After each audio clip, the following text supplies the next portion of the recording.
So this is how it is going to work. Now, the topic that I wanted to discuss in the entire scenario is how to calculate this theoretical market price. There are multiple ways to calculate this theoretical market price. Okay.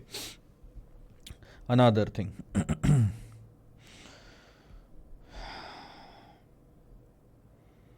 In case of option,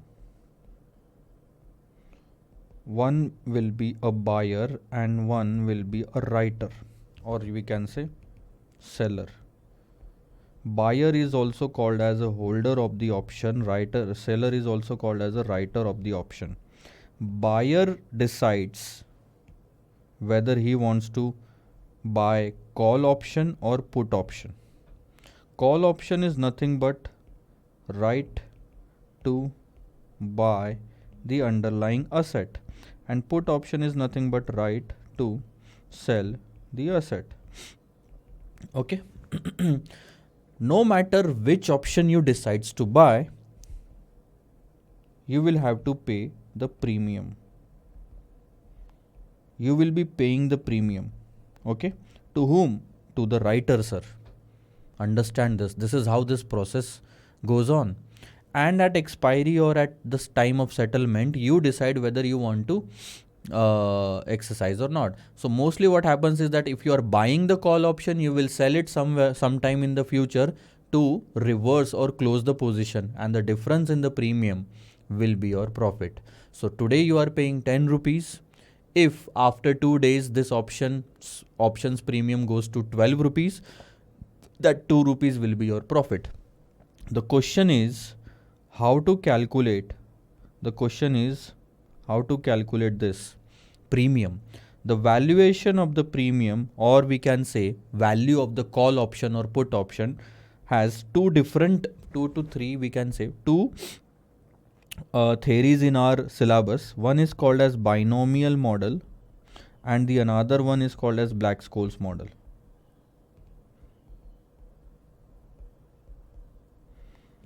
This is very much logical. This is very much technical. Technical means formula. We have to learn a formula in that. We are going to derive the formula from the basics in this. Okay. Now let's first discuss about the basic approach for calculation of this valuation or the premium amount. See, the premium is nothing but an investment for the buyer. Investment in call and put option. And nobody is going to invest if he is sure that he is not going to recover this much of the amount. Let's say you are investing 10 rupees in the call option. And if you are very much sure that you are not going to recover that 10 rupees in terms of payoff at the end, then you are taking a wrong decision by investing in this. Why you would pay 10 rupees today if you will get nothing at the time at expiry or at settlement? If you are sure that you are not going to get anything, then why to invest in such a product which will not yield any kind of a return? So think from the angle of the investment. If you are investing in the call option or put option, there should be a proper return, and return should be more than the investment. The cash outflow today is something, let's say 10. The inflow should be more than 10 or at least 10. Okay. Let's try it. I will give you some example and you will have to tell me. Let's say the spot price is 100.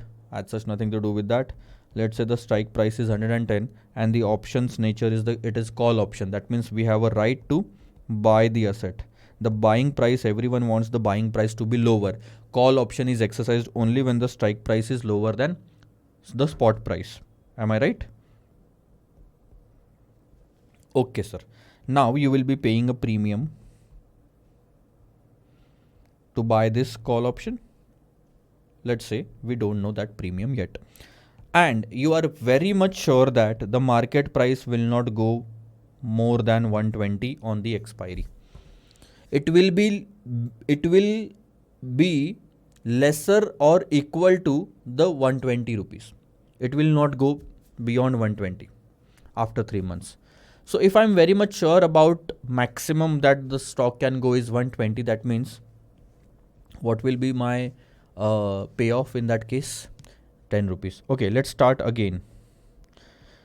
Let's say that I am expecting that the market price will be 70 rupees on that date. Today itself, I'm expecting that the market price will be 70 rupee after 3 months. Today itself, I'm expecting that after 3 months, the market price will be 70. First of all, are you going to go and buy the call option? No, you are not interested at all in buying this call option because this option gives you the right to buy the asset at 110. When I know by myself that I can get that share by waiting for 3 months, I can get that share for 70 rupees. Why I would want to buy the share at 110, and why I would pay premium also for this right? This right has no value. What if I sell you the option to buy this phone at 2 lakh rupees? Are you really going to buy this option? No, because you know this phone is not worth 2 lakh rupees. When you know that after 3 months this share will not be even worth 110, it is only worth 70 or something near to that, then this option is worthless.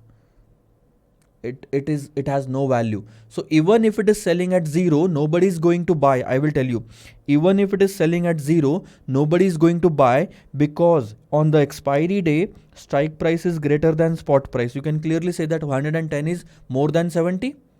We will exercise only when the strike price is less than spot price.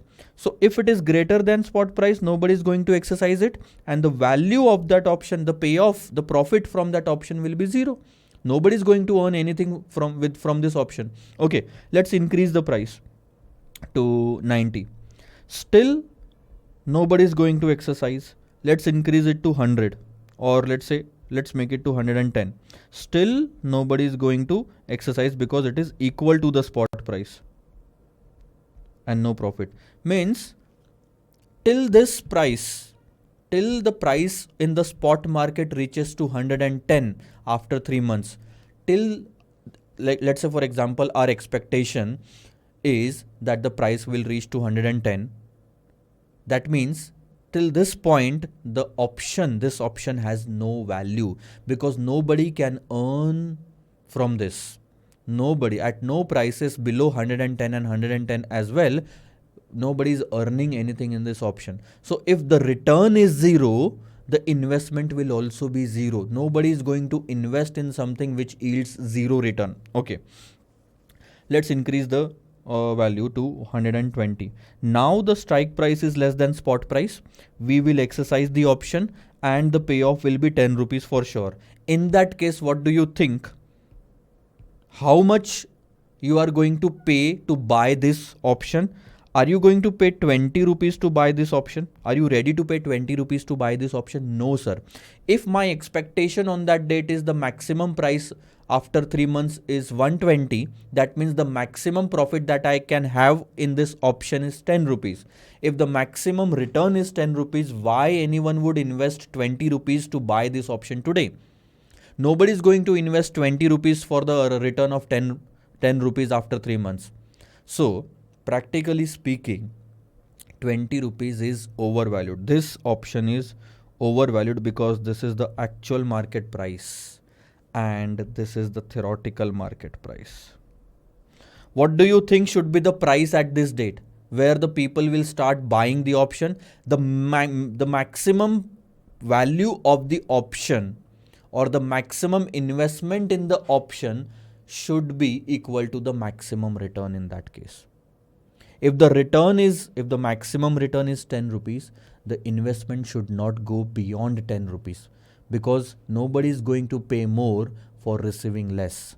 So at least their principal amount should get recovered. So 10 is the theoretical price of the call option. In investment, it's nothing but the investment. Investment should be lesser than or at least equal to the return. Na? So you are not going to pay 20 rupees to receive 10, but you can pay 10 rupees. Practically nobody pays that one also, but you can pay less than 10 rupees or anything less than 10 rupees or 10 rupees to receive this much. So where does this theoretical market price comes from? The payoff at expiry. If the payoff at expiry is 10 rupees, that means the return from the option is 10 rupees. That's the maximum, and the investment in the beginning should also not exceed 10 rupees. Do you get that? Investment should not exceed the profit that you are going to earn or the cash flow that is going to happen after 3 months. Okay, sir. So, theoretically speaking, the options value options value can be calculated only in the case where the option is expected to be exercised. If the option is expected not to be exercised, then the options value is 0. This is nothing but the options value, sir, theoretical value today. Are you getting it? I'm repeating the question. In a nutshell, I can say that if the option is available in the market at this strike price, then the investment, that is the premium of this option, should not exceed the cash flow at the expiry from this option. So if I am expected to receive maximum of 10 rupees from this option, I will not prefer to invest more than 10 rupees today in that. Getting it? So the investment should not exceed the payoff. This is the theoretical value. Okay, that's great. Now we can move ahead for the question. We'll get a clarity for the payoffs. Have a look. As an investor, you had purchased a 4-month call option on the equity shares of X Limited of rupees 10. This is the face value, sir. This is not for, this is of face value, of which the current market price is 132 spot price and the exercise price is 150. You have purchased a call option. That means you have the right to buy this share after 4 months at 150. You expect the price to range between 120 to 90 in the spot market after 4 months. The expected share price of X Limited and the related probability is given to you. So after 4 months, let's say this can be the price, and the probability of happening of this price is also given to you. Now, the very first thing that they have asked you is expected share price at the end of the 4 month. Expected share price at the end of the 4 month is nothing but multiply the prices with the probability and do the total. Let's say what exactly it is. It is 160.50. Now, come back to this point.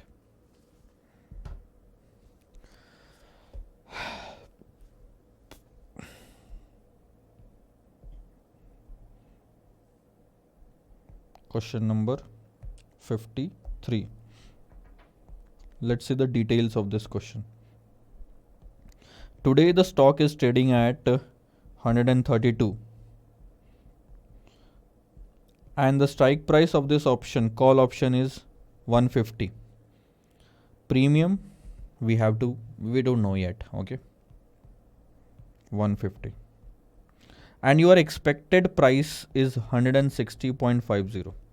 This is not the single price given in the question. This has been derived by multiplying the probabilities with the shares, right? And if you are expecting that this is going to be the price at the expiry, the question is asking you what will be the value of this call option. If you have the right to buy the share at 150, and if you want to invest in this kind of option, you need to make sure that you are getting some return at expiry. And you can clearly see that if the market price goes to 160.50 on expiry, you will clearly exercise this option, because you can buy the asset at 150 when the market is at 160. So first thing first, K is less than spot price.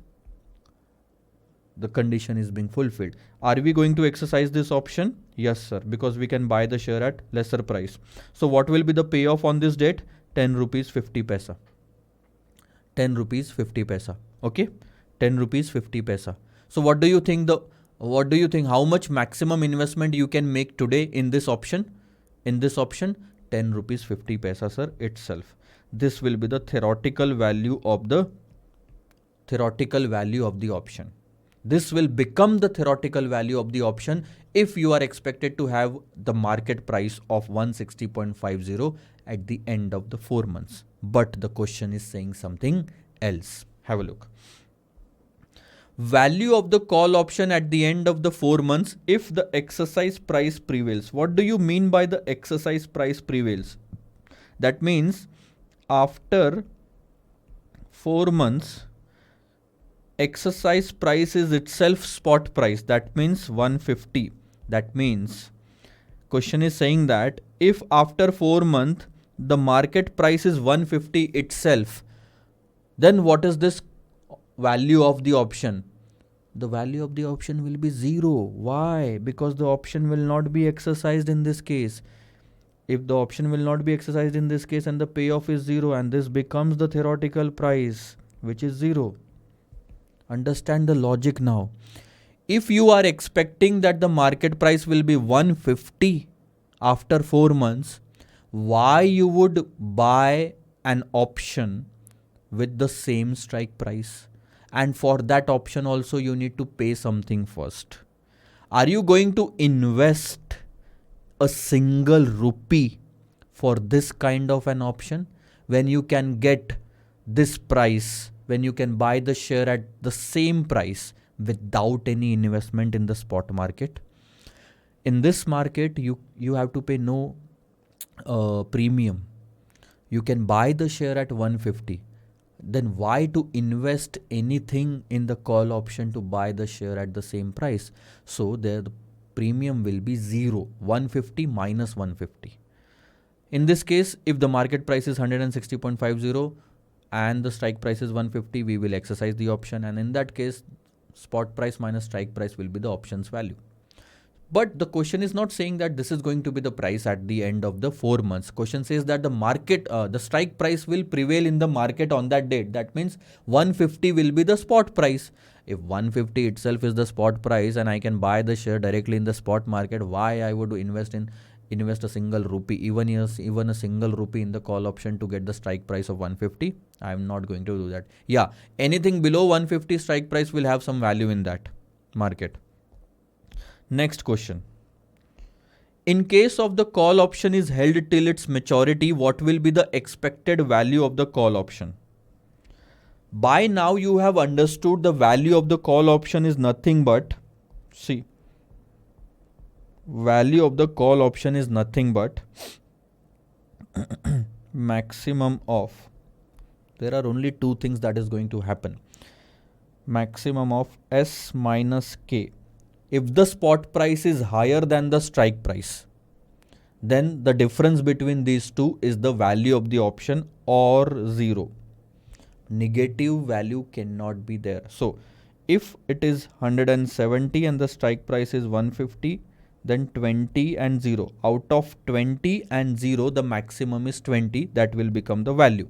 But if the spot price is, let's say, 110 and the strike price is 150, then and 0, then the answers are minus 40 and 0. So maximum of this is what? Maximum of this is 0, not 40, sir.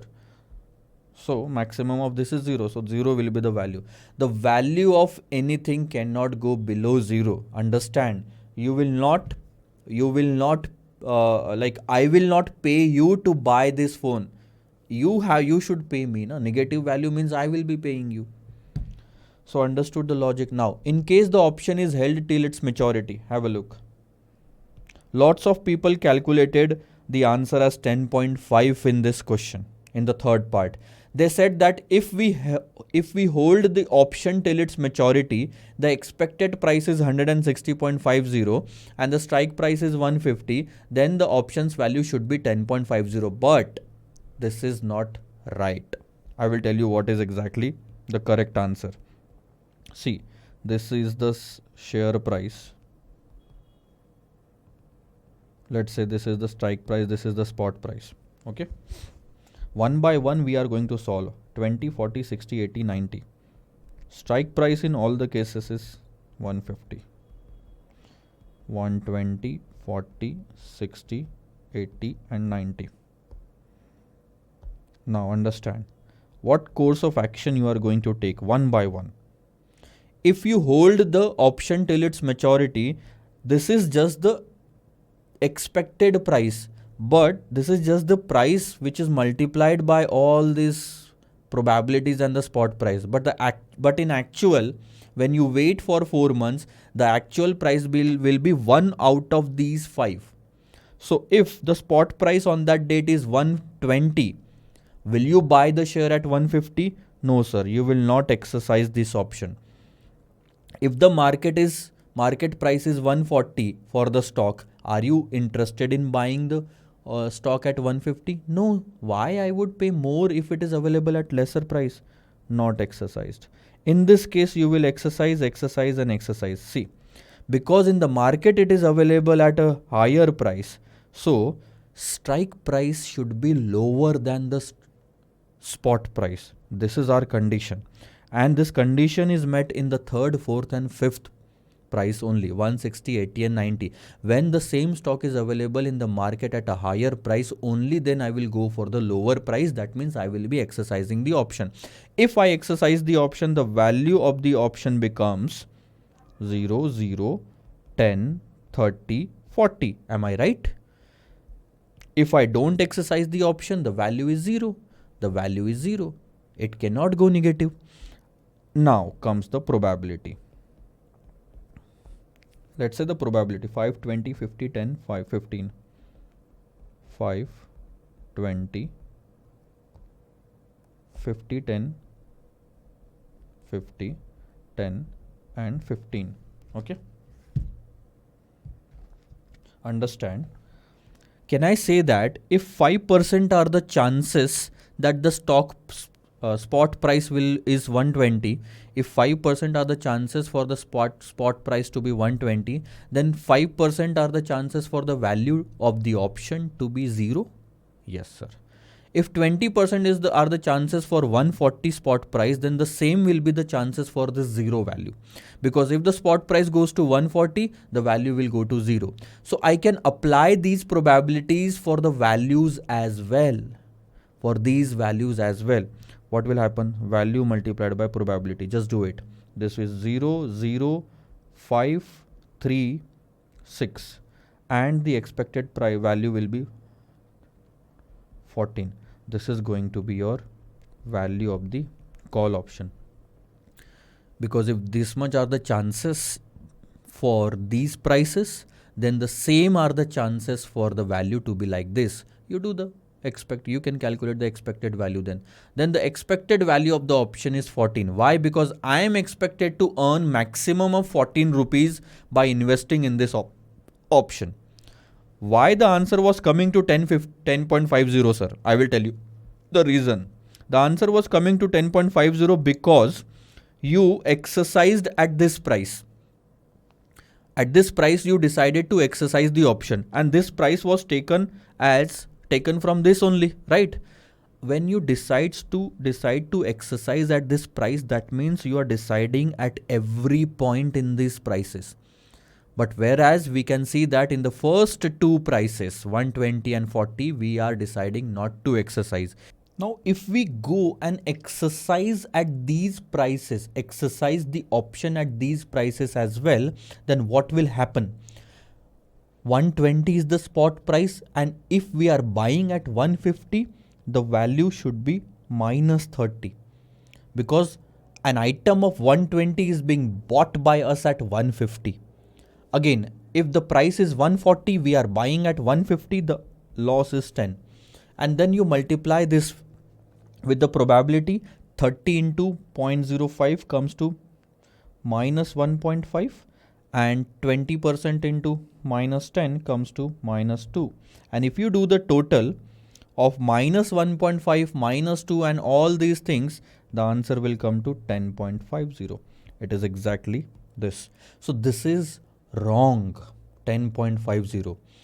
Only if a single figure of 160.50 is expected on that date, then this price is correct. But this price of 160.50 was derived by multiplying the probability with these prices. And if you decide to exercise on this price, that means you are deciding to exercise on each of these prices. Whereas we are not exercising in each of these prices. We are exercising only in the last three cases.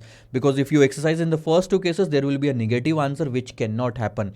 Negative value will not be there in options contract. Where there is a loss, option holder will choose not to exercise and rather to have 0 than to have losses.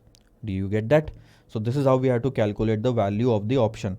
Now, again, summarizing everything, please understand value of the option today is an investment that the buyer will be doing in the option contract. And if he is expecting no profit at the end or while settling the option contract, if there is no possibility or profitability in that option, or there is no return in that option, then the option's value will also be zero.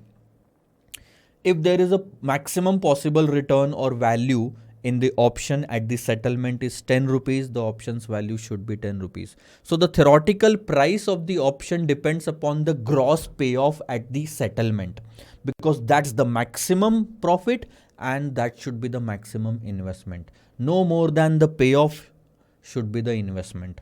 Understood? Let's do one more question. This is going to be your homework. Same question as previous one. So you will take the homework, take this one as the homework. See, in this case also, I think this is a question of put option. Let me just, yeah. This is a case of a put option where you can sell the asset at 300. Now you tell me one thing. Are you really going to sell the asset at 300 when the market is going at 400? No. You will instead prefer to sell it at the market price. So the option will not be exercised in this case. Not exercised. Option will not be exercised in this case also. Put option is only exercised when the strike price is greater than the spot price. So this should be greater than these prices. So in rest of the three cases, you can see 180, 260 and 280, we will exercise the option. And once we exercise the option, there will be some payoff. The payoff is nothing but the difference between the spot price and the strike price. 300 minus 180, 260 and so on. See.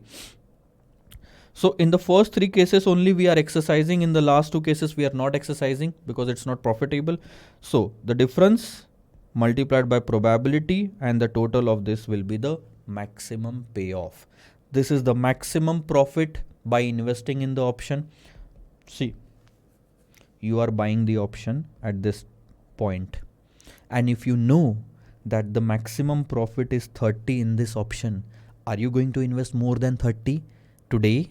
No, sir. So the maximum premium for this put option can be 30. Anything lesser than this is advisable, or anything lesser than this is welcome for by the investor, because at that time he will have some profit. If he invests 25 rupees and he gets 30, there is a profit to him of 5 rupees. But the maximum that he can pay when he knows that he will be getting 30, this amount is fixed. So the maximum that investor will pay as a premium is 30. So this value is derived by spot minus strike price, provided it is giving a positive figure. If it gives a negative figure, you will not exercise it. Okay, sir. Question number 55 is an interesting part now. Again, a call option has been entered into by Arnav for delivery of the share of X Limited at 460. See, this is the strike price. So he has decided to buy the right to buy the asset. Buying the right to buy the asset. Call option. Okay. The expected futures prices at the time of expiry of the contract are as follows. See, this is the timeline. Today you have in the options market fixed the price as 460. That means at expiry, understand the logic. This is a call option. At expiry, at this date, you have the right to buy the asset at 460, and you will only exercise this right if buying at 460 is profitable to you. If the market prices on that date, or we say spot prices on that date, is lower than 460, then why you will buy at 460? The option will not be exercised if the spot prices are lower. The strike price should be lower. Okay. So any spot price which is higher than 460 is preferable. But if it is lower than 460, we are not going to exercise the option. The condition is in the call option, strike price should be lower than the spot price. Okay. So you write down 460 in all the cases. I will tell you. And then decide. 460 is lower than 470. 460 is higher than 450. right? And 460 is lower than 480, lower than 490, lower than 500. Am I right? So out of 5, in 4 cases, this condition is satisfied. So you are going to exercise, not exercise, exercise, exercise, and exercise this option. What will be the payoff then? The payoff in case we are exercising is the difference between the spot price and the strike price. In this case, it is going to be 10 rupees, 0 if we are not exercising. Obviously, why we will buy at 460 when we can buy the stock at 450 in the spot market? But yes, instead of buying at 450, it's better to go for 460. Na? So we will exercise at 20, 30 and 40. So these are the expected payoff at expiry. Let's multiply this with what we can say the probability. So 2, 0, 7, 1.5 and 6. So 7, 2, 9, 10, 16.5. This is the expected payoff at expiry. So the maximum that you will receive is 16.5 on that date. So this will automatically become the premium of the call option today, 16.5. Now let's see what the question is asking us. Determine the premium at which earner will break even. Earner will break even. When do you think the earner will break even? The premium is what he is going to pay. How much he should pay today?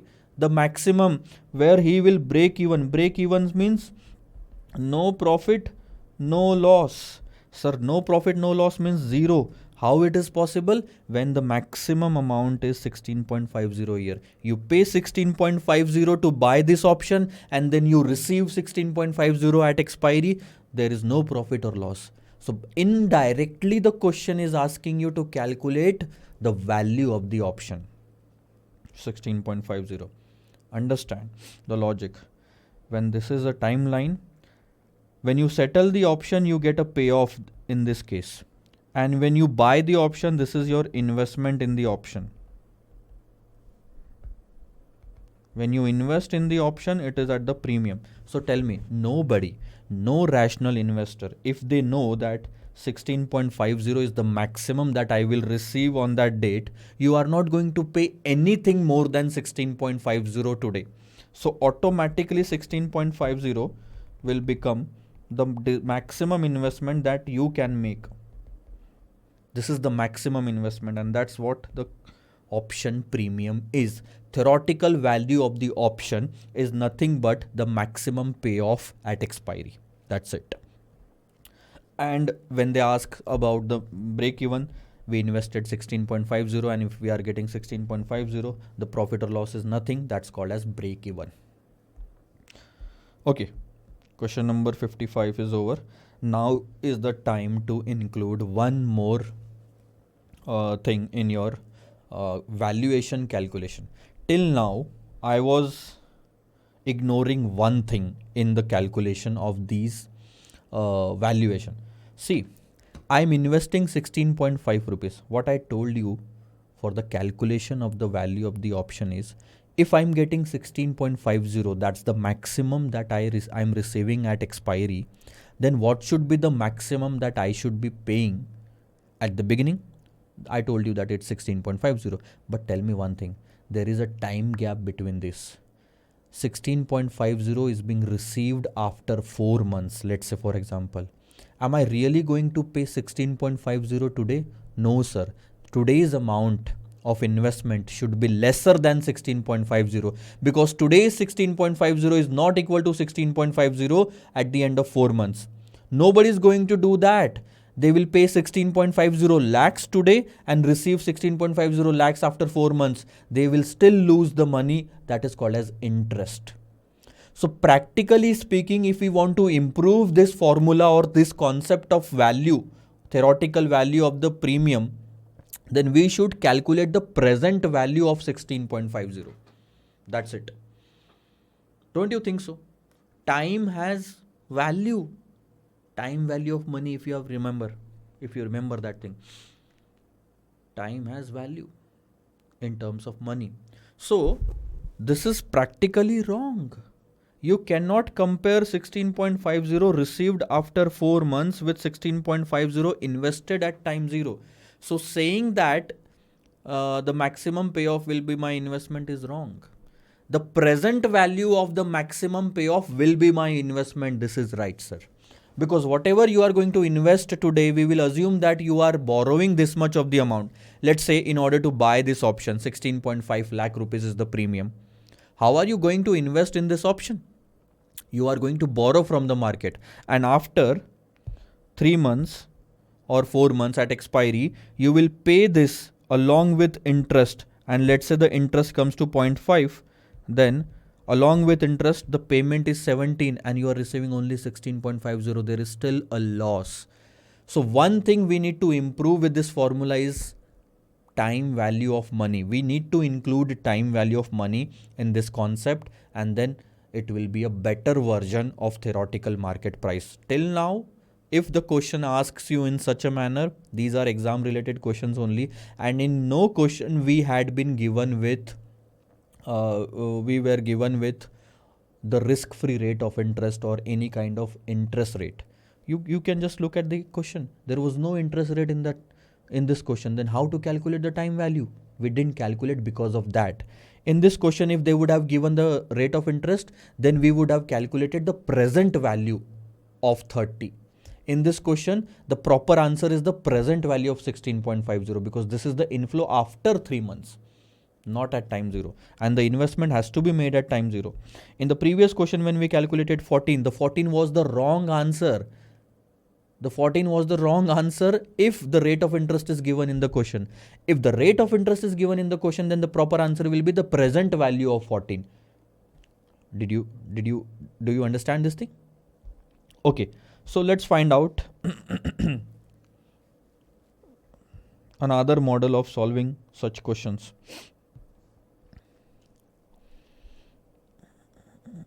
See, we are done with question number 52, 53, 54 and 55, break even option in break even point in option. So all these are related to theoretical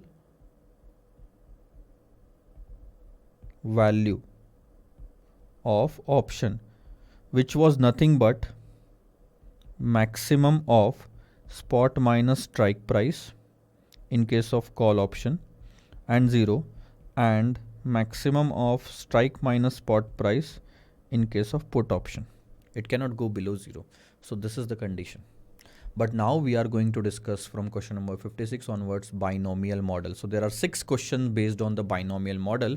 And what is the concept of binomial model? It's very easy.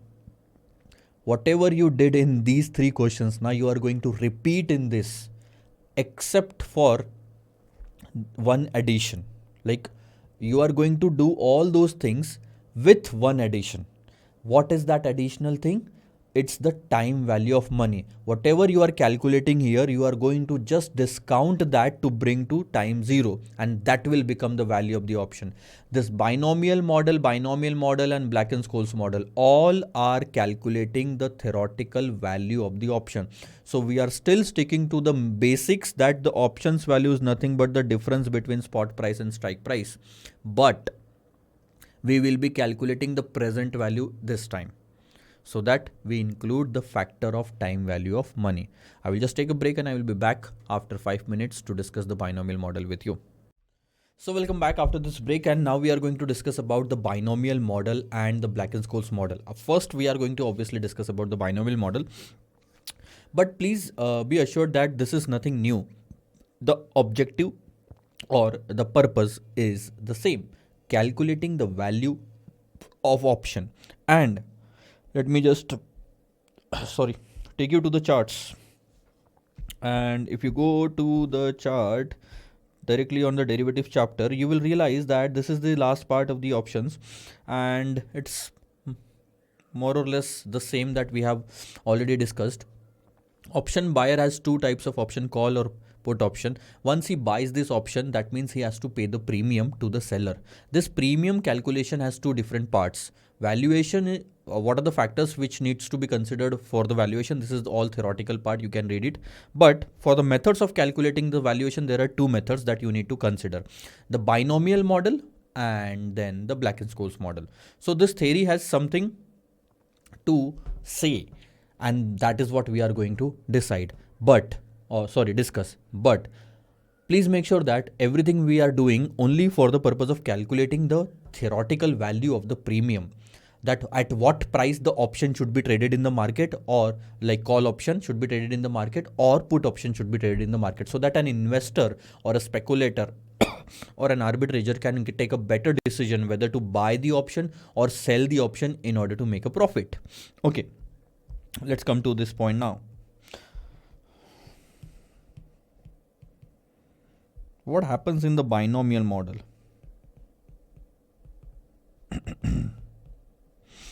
Binomial model is pretty much simple. Binomial model says that let's take a price of the stock today. Okay, this is timeline. And then the binomial model says that after a point, let's say 3 months, the share price can either go up or down. Mostly this is going to happen, either it will go up and down. There are very less chances that the share price will remain same. Okay, if it remains same, that means the share price is not that traded in the market, that's why the prices are not that volatile, and in that case there will not be any kind of option available on that stock as well. So if the stock is well traded in the market only, then there are options in the stock. Okay, so let's say that this is the particular share on which the spot price is 100 at time 0, and tomorrow after 3 months it can either go up or down. That is the first step or first part of the binomial model, the theory. Okay, so we will assume some prices, but before assuming some prices, let's say this is S0. 0 means at time 0 the spot price, and this is going to be SU and this is going to be SD. So please understand, this is the spot price after 3 months on the upper side, and spot price on downwards. This is upwards, this is downwards. So if the price goes up, we will say, let's say for example 120. The spot price on that date of that share is 120, or it can go down to 90 as well. So if it is going down from 100, it will be SD. It is going up from 100, it will be SU. Okay. Now, let's say there is a call option in the market. Call option means the right to buy this share after 3 months or at expiry. Okay. And the strike price of that option is 110. Obviously, you will have to pay some premium to buy this option. Okay. We will be calculating this premium in the binomial model. And theoretically, we have seen in the last questions that how do we calculate this price? This price is an investment for the investor of the option. Okay, this is an investment. So any investor, before investing in a particular option, he will analyze that what are the outflows or inflows at expiry while settling this call option. Or we can say, what will be my return at expiry? Simple. So first let's calculate the possible return for the investor. Okay, sir. Now, let's say for example, you buy the option and the market goes up to 120. What will happen? Will you exercise this option? Yes, sir. Because the market price for that share is 120 and you can buy that stock at 110. It is much more profitable to exercise the option because strike price of 110 is less than the spot price, and that is when we exercise the option. So my question is whether we are going to exercise the option. Yes, sir. We will exercise the option at 120 spot price. Okay. Once we will exercise this option, Spot price is 120, we can buy it at 110, the exchange will settle it at 10 rupees. This is our payoff. This will be called as payoff. Okay. If there would have been a single figure of 120 and a single payoff of 10, then can I say that by investing in this option, the maximum an investor can earn is 10 rupees? Right. So this automatically becomes the theoretical price. Till now we have learned that. Okay. So can I say that this is also a call option or call value? Yes, sir. But this is the value of the call at upper level. So I will call it as CU. CU. So CU is the value of the option at when the stock goes up from 100. So it represents that when the stock went upwards, what is the value of the call option? It is 10 rupees. Okay.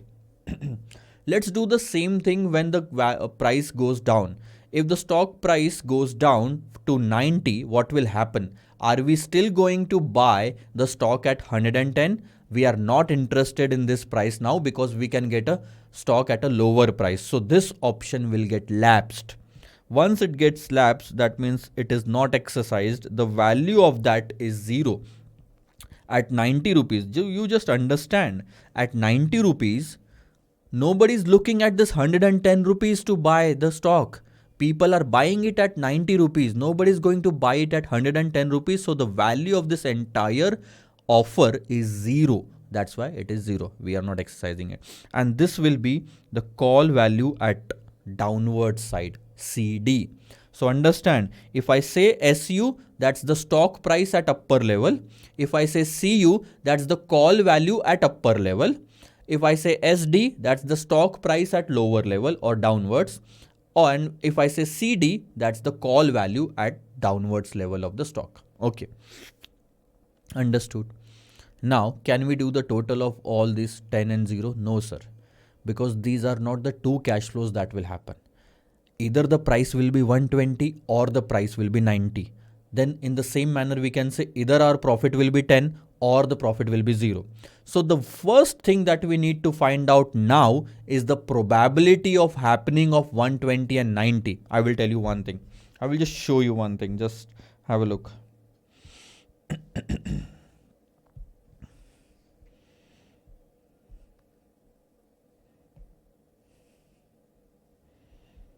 Can you see in the previous question that we discussed, we had probabilities for multiple. Wherever the multiple spot prices are possible, the probability has to be there.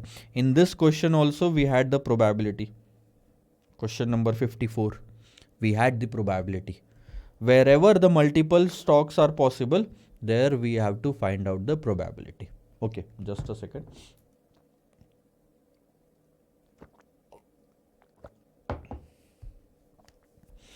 Now the question is how to find out the probability.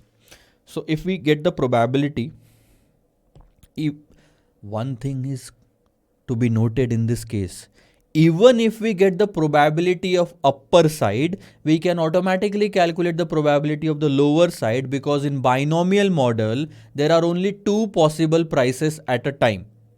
From a particular level, there can be either upwards or it can go downwards. So there are only two possible prices.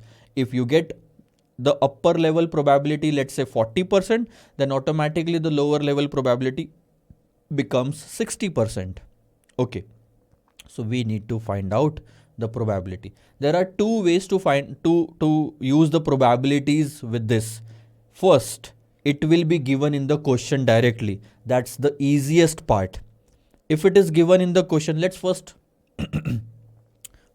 take this part. Okay. That the probabilities are given in the question. Okay.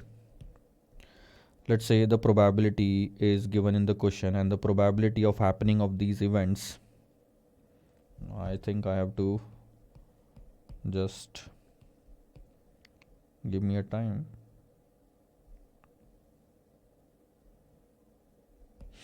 I will just take all these things here so that I get a space. Ta-da!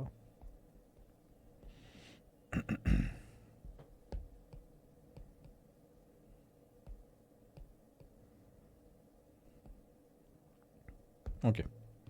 Now let's say the probability of the upper side is 40%. Now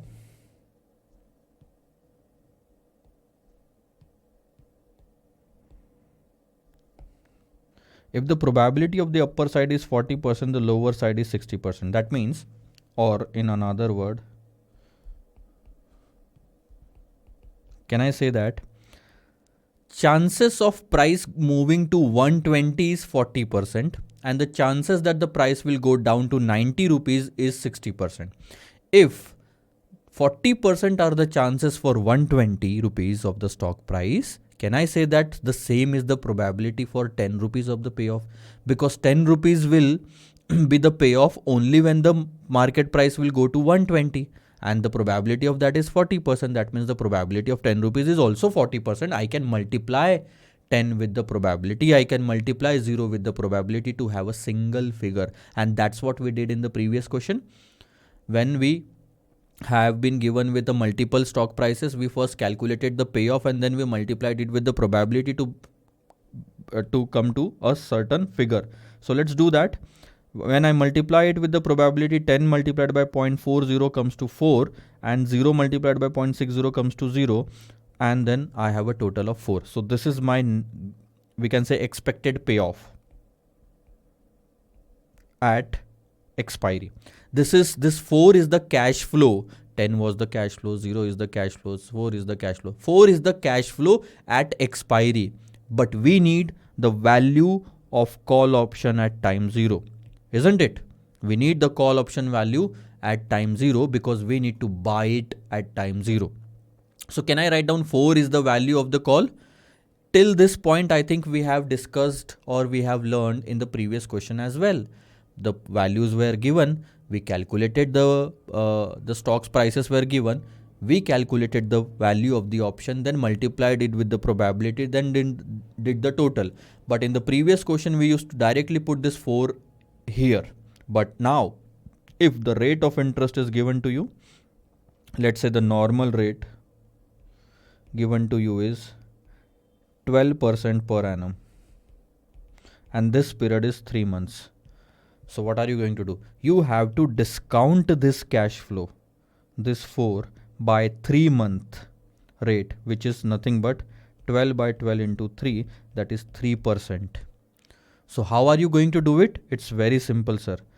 C0 means the premium today theoretically should be 4 divided by 1.03. Till now we used to directly put 4. We used to ignore the time value of money. Now we will include the time value of money and we will calculate the present value of the cash flow at the end of the 4 month. So present value at time 0 will be calculated, or sorry, 3 months. Time 0 will be calculated. Let's do that. 4 divided by 1.03. So 3.88 comes the value of the option. This is at time 0, 3.88. So theoretically speaking, you should pay 3.88 for this option and then there will be a break even because 3.88 borrowed today. Understand, if you borrow 3.88 from the bank today and buy the call option at expiry, it will become 3.88 plus 3% interest, that will be 4 repayment of borrowing. You will pay 4 rupees to the bank as a repayment of the borrowing. You will receive 4 rupees from the payoff and the net will be 0. So this is the theoretical price where there is no arbitrage possibility, or the actual market price will be equal to the theoretical market price. Whatever it is, we will see to that later on. So do you understand how this 3.88 is calculated?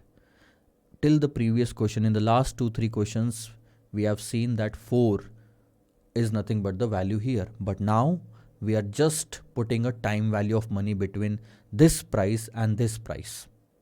And that's, I think, more practical approach. That's proper approach of including the time value of money. So can we frame a formula out of all this to calculate C0 according to binomial model?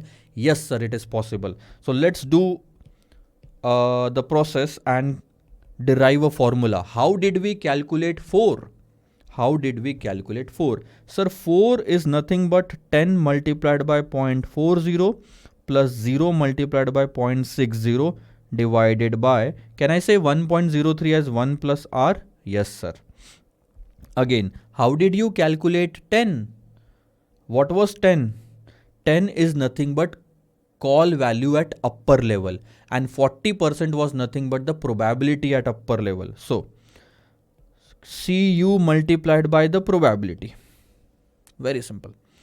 Cu is nothing but the call value at upper level. 40% is the probability. I am taking it as P, plus 0 is the call value at lower level, and 60% is the balance probability.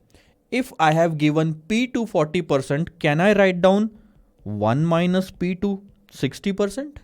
There is no need for PU and PD. Don't do that. Just write P for the upper level. 60% will automatically become 1 minus P because there are only two figures in the numerator.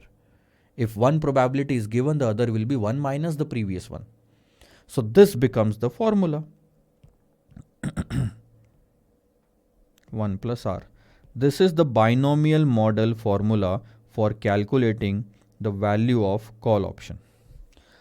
Can we calculate the formula, or can we write down the formula for put option? Exactly, sir. We can do that. Don't worry about it. P0 is equal to Pu into probability plus Pd into 1 minus probability divided by 1 plus R.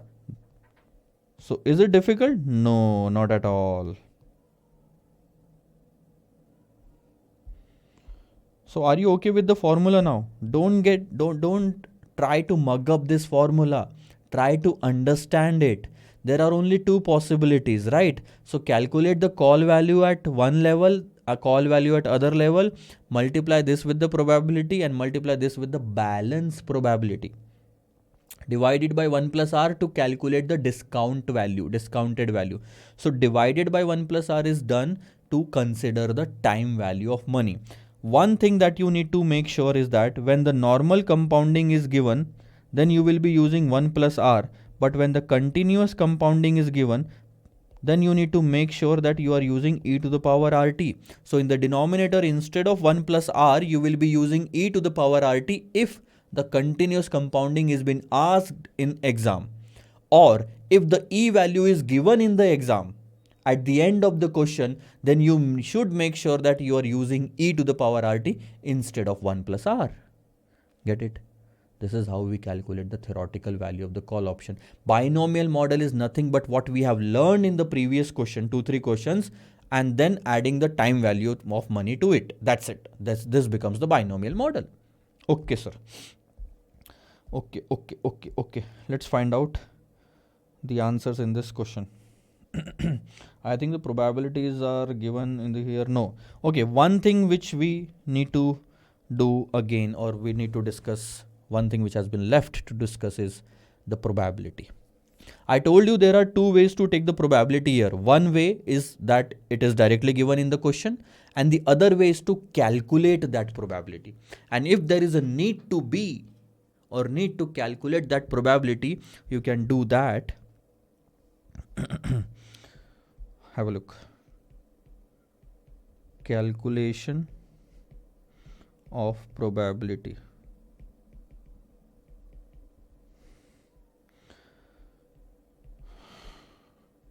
And there is one method for that, risk neutral method.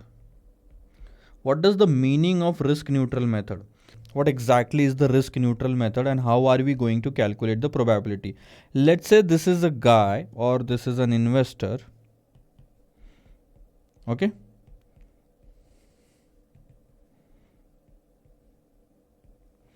And he has 100 rupees with him. And his purpose is to invest in the market and earn some return. He has two options. For investment. Either he can invest in FD or in equity. Okay.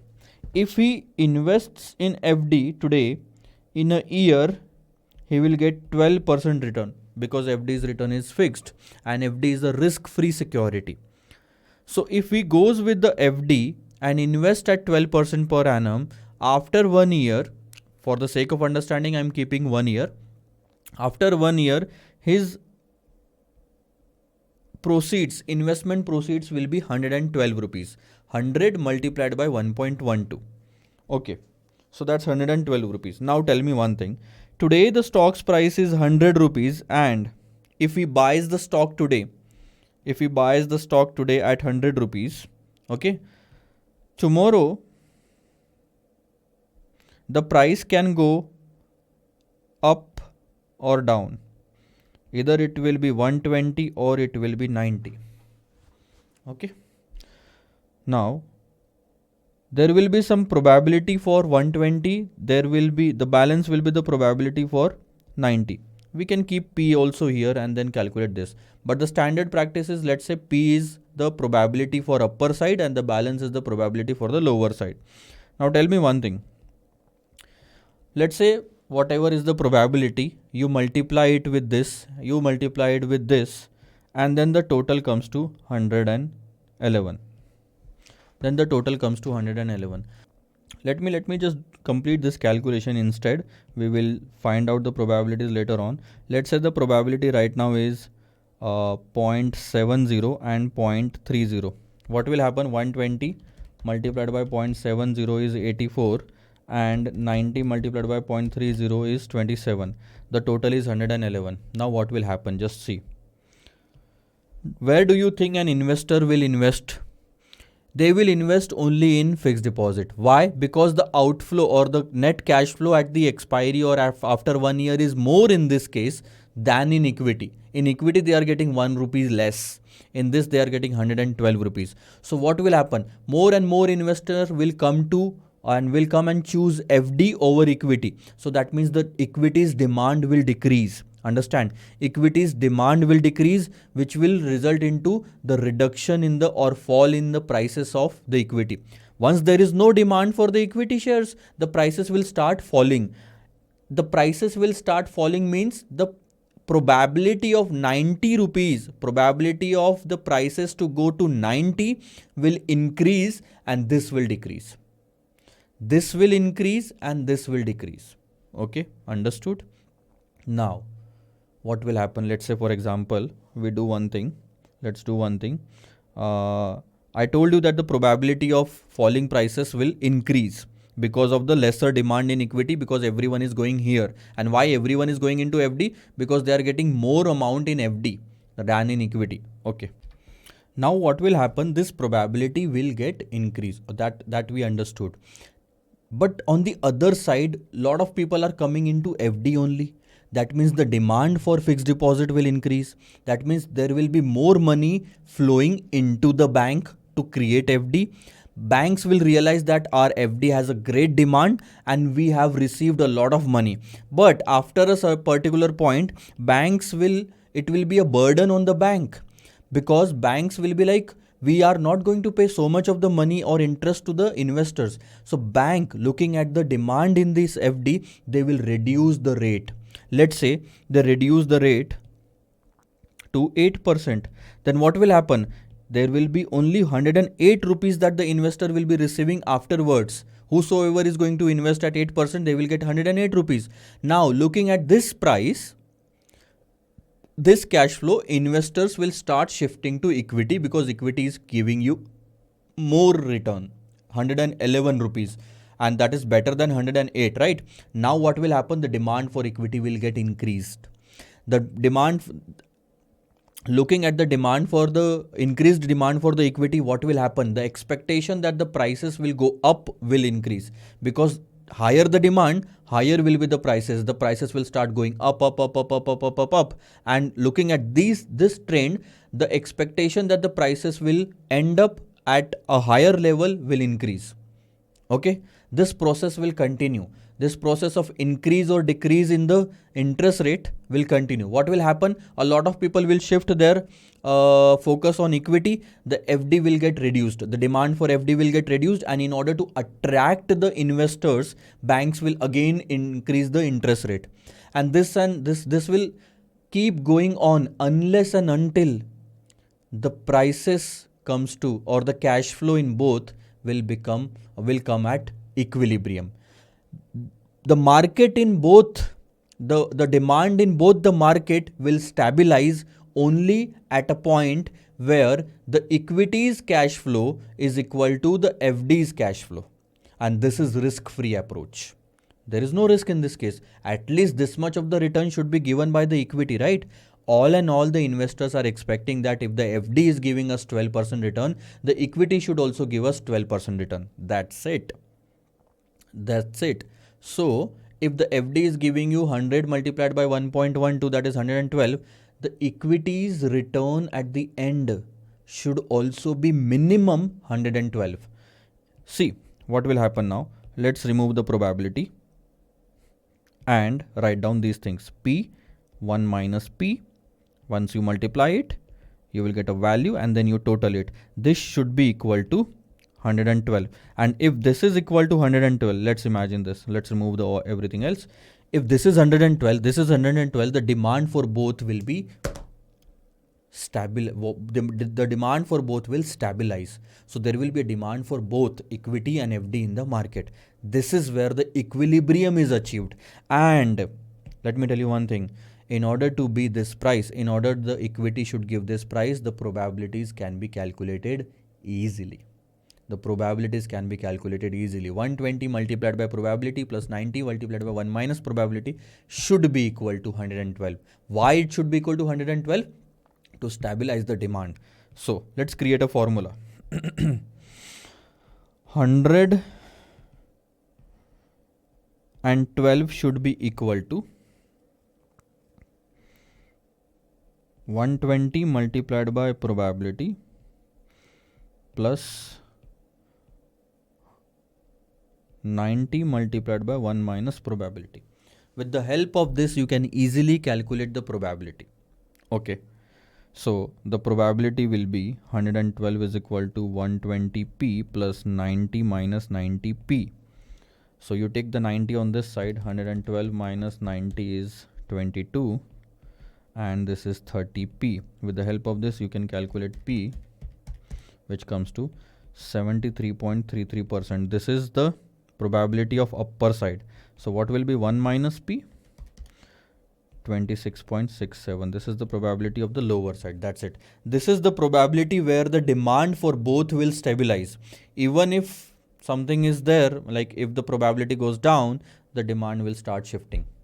So this is how you calculate the probability. What is the formula for the probability? Can we find out? Yes, sir. Taking this formula, taking this equation here, 112 is the result of 100 multiplied by 1.12.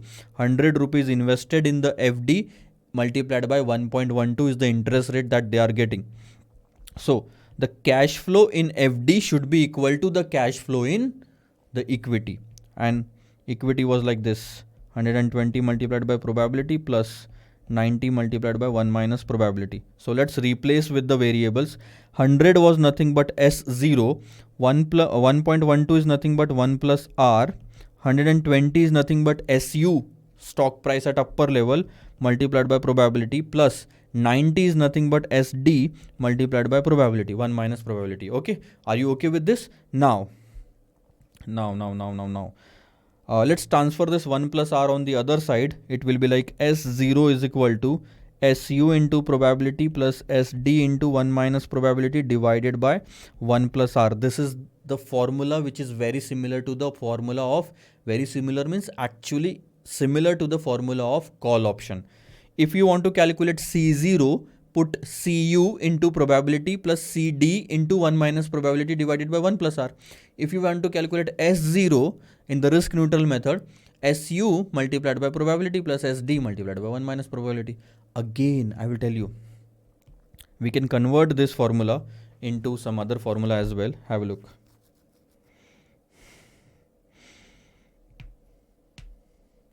Let's take 1 plus R on this side and okay. Let's take S0 and 1 plus R again on the same side is equal to Su into probability plus Sd into 1 minus probability. Okay. I will open the brackets. S0 in bracket 1 plus R. I will keep this bracket. This one I will open.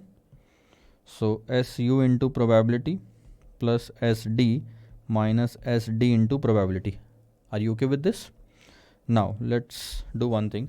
Transfer this SD on the other side. It will look like this.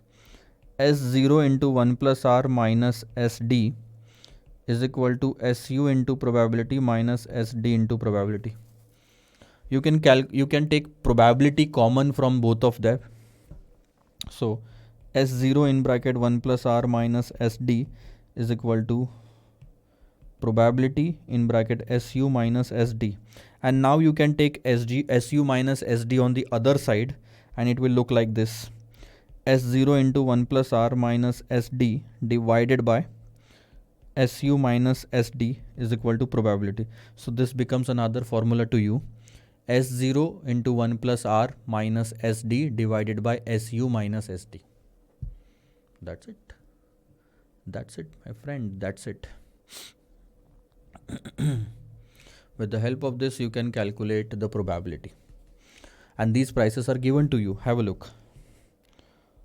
100 in bracket 1.12 minus 90 divided by 120 is the SU minus 90.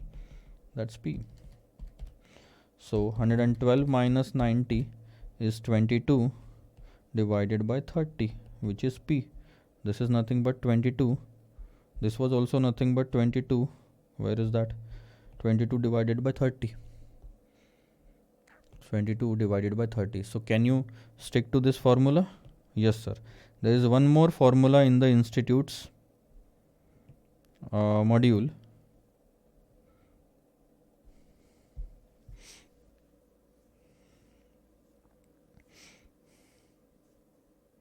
Which is nothing but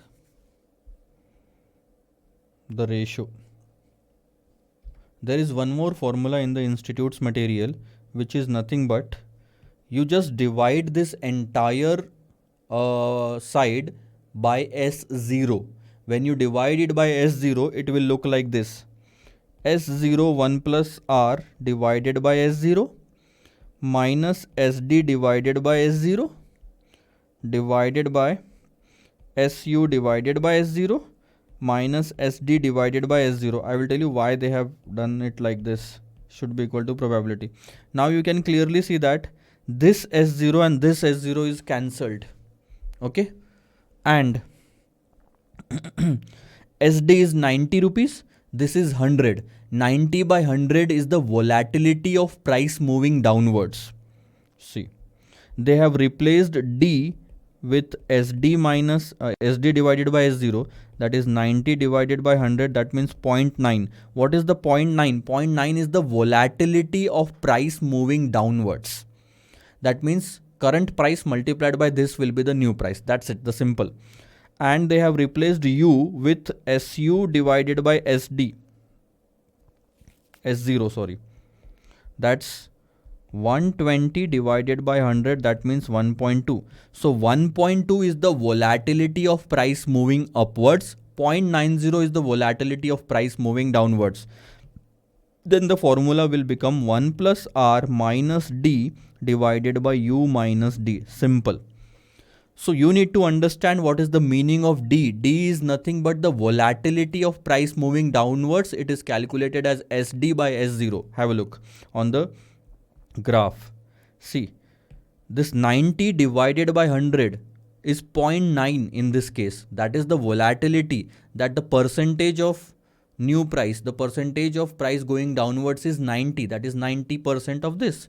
And the percentage of price going upward, or the index of price going upward, is 1.2. That means 1.2 will be the 1.2 times will be the price in the future. That's just the simple volatility. So sometimes they have used this formula, so don't get upset with this formula. This is nothing but ultimately this what you have to do. D is the 90 by 100. That means the lower price divided by current price, lower price divided by current price, higher price divided by current price. That's it. We can do it easily. So we will be using this formula. We can use this formula, and we can simply use this formula, it will give you the same answer. But understand one thing, in this entire equation we kept P as the probability of price moving upwards. So it will always be the probability of price moving upwards. If you want to keep P here, the formula will get changed. With this formula, you will calculate the probability of price moving upwards only. So this is how we calculate the probability. The formula is very easy, sir. It's not that difficult. See, once again, from here, it's 100, 120 and 90. Very simple. 120 multiplied by probability plus 90 multiplied by 1 minus probability should be equal to this 100 invested in FD for this period. So 100 multiplied by that rate of interest. Okay. We'll solve some question and then we'll obviously get to know about the binomial model and how to calculate the probabilities as well. Have a look. The current market price of an equity share of Penchant Limited is 420. That is S0. Can I say that? Because it is current market price.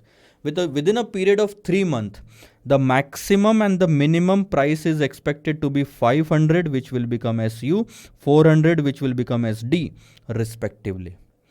If the risk-free rate of interest is 8% per annum, this will be R. What should be the value of 3 months call option under the risk-neutral method at a strike rate of 450, that is K? You have been given with E value. That means instead of 1 plus R, use E to the power 0.02. What is 0.02, sir? RT. That means E to the power 0.08 multiplied by 3 months, 3 by 12. That is E to the power 0.02. That's it. The value of that is given. Okay, now they are asking us the value of call option. So let's find out. Question number 56.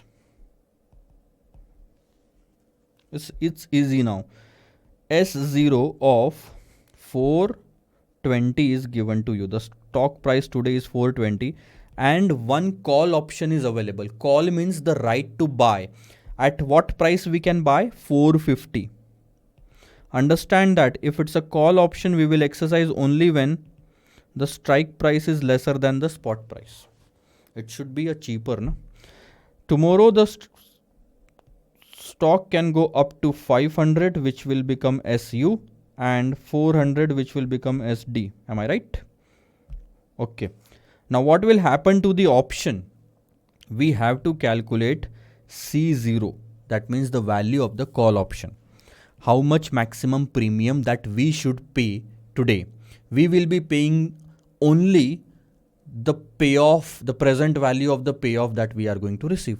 Maximum return. That's it. We are not going to pay more than that. Okay. We can buy the share at 450 when the price going in the market is 500. Are you interested in buying the share at 450? Yes, sir. We will exercise this option and we will have a payoff of 50 rupees. The difference between the spot price and the strike price. But if the price goes to 400, why you are going to be buying the share at 450? You will not be interested in this option now.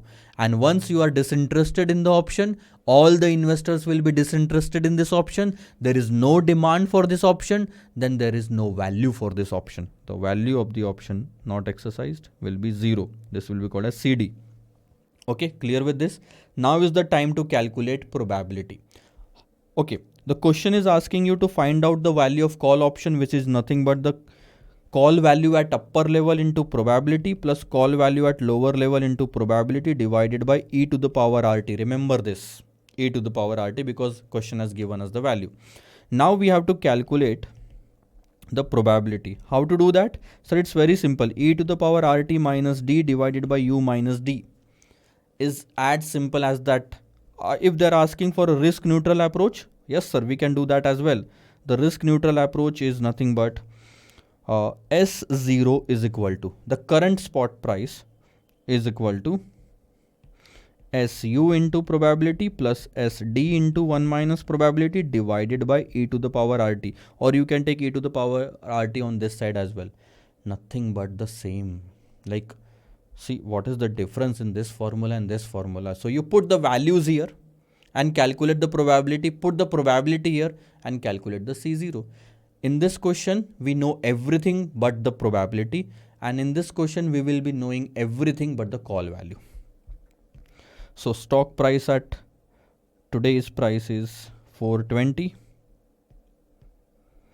Tomorrow it can go to 500 P plus this is going to be 400 in bracket 1 minus P, and e to the power 0.02 is given in the question as 1.0202. Am I right? So let's solve this equation. 420 into 1.0202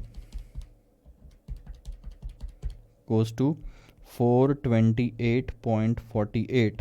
Then 500p plus 400 minus 400p. You clearly know that if the 400 goes to this side, it will be 28.48 is equal to 100p, and the probability is 28.48%. Okay, we have now received or arrived at the probability. Let's put the values here. What is the call value at upper level? 50 rupees, sir. If we exercise the option, the profit is 50 rupees. If we don't exercise the option, the profit is 0. So what are the chances of happening of the 50 rupees profit? So 28.48. This probability calculated with this method always gives the probability of upper side. So 0.2848 plus 0 in bracket 1 minus 0.2848. This entire figure will become 0 because it is multiplying. We are multiplying that with 0.1.0202. So can we calculate the value of C0 now? Yes, sir. 50 multiplied by 0.2848 divided by 1.0202. So that's 13.96. Let me just show you on the graph. See, we have calculated the probability here as 28.48 and minus 100, 71.52. Once you multiply it with this, the options value with the probability, it gives us 50,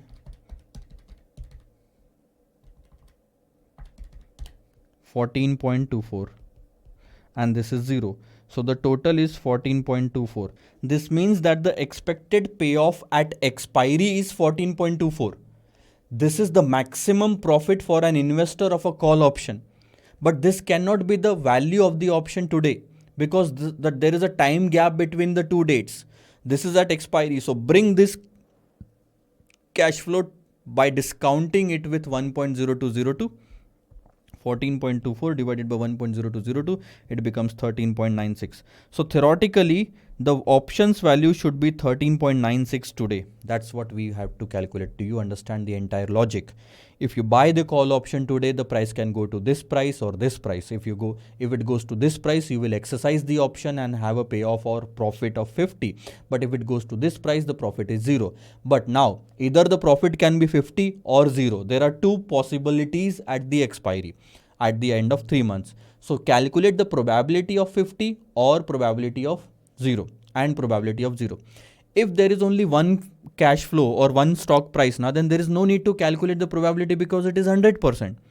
When there are more than two possibilities, then we calculate the probability and multiply it with the probability to take the expected profit. So our expected profit in this scenario is 14.24 at expiry or after 3 months. So bring that 14.24 to the present value to make sure that we are having a proper figure. Now, if you invest 13.96 today in the call option and you get 14.24 from the call option, you will be at a break even because you will be making a repayment. You will be repaying. This is the you will receive. You will also be repaying the borrowings, and that borrowings will be 13.96 plus interest, which will be 14.24 itself. So at this point, you will be paying 14.24 to the bank and receiving 14.24 from the exchange. So it will be 0. So at this option value, you are at no profit, no loss. Investors would want the option value should be lesser than this so that they can end up making some profit. And sellers would want the profit, the price should go up more than this. That's okay. Let's find out the another question now. In this question, they are just asked us to calculate the probability, not even the call option value. Okay. Sumana wanted to buy shares of EIL. She wants to, which has a range of 411 and 411 to 592 a month later, 1 month period. The present price per share is 421. Let's start writing. Question number 57. Present price of the share is how much? 421. Cool. And in a month it can go up or it can go down. 2. Her broker informs that the price of this share can soar to 522 within a month or so, that she should buy a 1 month call option. In order to be prudent in buying the call, the share should be more than or at least 522. See, the assurance of which could not be given by her broker. What the broker informed her is that this is the only one side which is given right now, 522 SU. Okay.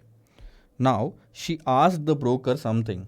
In order to be prudent in buying the call, what the broker did is, broker said that the prices are going up, you should buy the call option today and fix the price so that you don't have to buy the stock tomorrow at a higher price. So he suggested Sumana, the broker suggested Sumana, buy the call option today itself. And now Sumana is saying that in order to be assured of buying the call option, give me the guarantee that the price will go to 522 or more, which the broker is not giving to the Sumana, which the broker is not confirming, assurance of which could not be given by her broker. Though she understands the uncertainty of the market, she knows that the market can anytime go up and down, and the expected prices, it's not necessary that the actual prices will go according to the expectation. So she knows the risk of the market. She wants to know the probability of attaining the share price of 592, not the 522, it's 592. She wants to know this, that how much are the chances that the prices will go to 592. Okay. That the buying of 1 month call of EIL at the execution price of 522 is justified. So what is the strike price? The strike price is 522. And what is the lower price? It is 411. See, this was SD and this was SU. So the lower price can be 411. SD is 411. Now, the strike price of the option is 522. Understand? If he buys the call option, if she buys the call option today, she has the right to buy the stock at 522 a month later. But this option comes with a cost which is called as option premium, and we have to pay for it. And if we are paying for it, we will make sure that we are exercising the option. The exercising the option becomes necessary for an investor if we invest in the option. And exercising the option is only possible if the stock prices in the spot market is going up, not down. If it goes down, you will not exercise the option. This entire option becomes worthless to you, and all the investment that you have made in the option at the zero time will be a waste. So after investing in the option, you will never want the price to go down. You want the price to go up so that you can exercise this option and have a profit. And that's what Sumana is asking, that what are the chances that the prices will go up? Tell me this thing, because the probability of happening of 592 is going to decide whether I am going to buy the option or not. Let's do that. Let's calculate the probability. And it's very simple, sir. E to the power RT minus D divided by U minus D. Or you can take the risk neutral approach. This is also risk neutral approach. I don't know why institute says that this is not a risk neutral approach and this is a risk neutral approach. Whereas this formula is derived from this itself. So if this is the risk neutral approach, this is also the risk neutral approach. Okay, let it be. We don't have to fight. Now, why e to the power RT is being used? The question has given the values of e there. And please make sure risk-free rate of interest is 3.60. They have not given it as per annum. And at the same time, they have given the entire 3.6's value. That means we are going to consider this as a rate for 1 month only. Don't convert this into like 12 and 1 month. Okay. Let's write down. What is e to the power RT? 1.037. What is D? Volatility of price moving downwards. So that is nothing but SD divided by S0. and SU divided by S0 minus SD divided by S0. It's the same thing, right? So let's write down 1.037 minus 411 divided by 420, 421 in fact, divided by 592 by 421 minus 411 divided by 421. So let's write down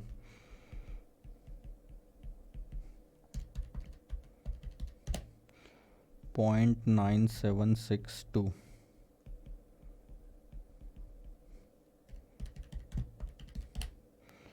1.4062.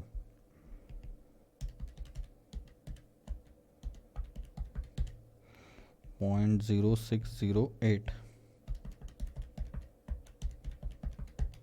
0.43. 14.13%. That's your answer. Let me check the answer if it's correct or not. Then we will move ahead. 14.14. Okay, 14 is the answer. And they have given 14.18. So that's just the rounding of difference. What is this 14.18, sir? What is this 14.18? 14.18% are the chances of the price moving upwards. Let's see. If the price goes to, understand, if the price goes to 592, if the price goes to 592, you will exercise the option, and 592 minus 522 is 70 will be your profit. But if it goes to 411, you will not exercise the option, you will not get anything. So all the investment you made here will be worth 0. Understand that. And the probability of having a profit of 70 rupees after a month is only 14%. And probability that you will be you will end up with a 0 cash flow through this option is 86%. Now you decide, are you really going to buy this option? Because buying this option involves some payment for the call option, some payment of premium, and this will be useful only when the price moves upward, the chances of which is only 14%. Since there are very less chances that the price will go up, there are less chances that you will exercise the option, there are less chances that you will make a profit out of it. High chances that the price will go down, high chances that you are not going to use the option, and high chances that you will not going to make any profit. If there are high chances of this, then why to buy the option? Why to buy the option when the chances are I'm not going to use it, I'm not going to make a profit? Investing even a single rupee in that with a chance of 0 rupees profit is a waste of your money, even if the option's value is 1 rupee, even if. So make sure that you don't invest in this option. If I am there in this part, I will suggest Sumana not to buy the option, because the chances of not using the option or having a 0 profit is very high. That's what the question has asked us. See, question has asked us that what is the probability. We have given the probability. We have not mentioned what to do further. So I will just write it down. Sumana should not buy this call option, as chances of exercising it is only 14.18%. Who takes the action with 14.18% of chances? I will tell you one thing. You invest in a business and you will end up losing your money, and the chances of that is 86%. So making a profit in a particular business is only 14% chance. Are you still going to invest in that? No. With a high chance of failing in the business, you are not going to invest in the business. Question number 58 is going to be a new type of question now. Till this point, you have seen one period binomial model.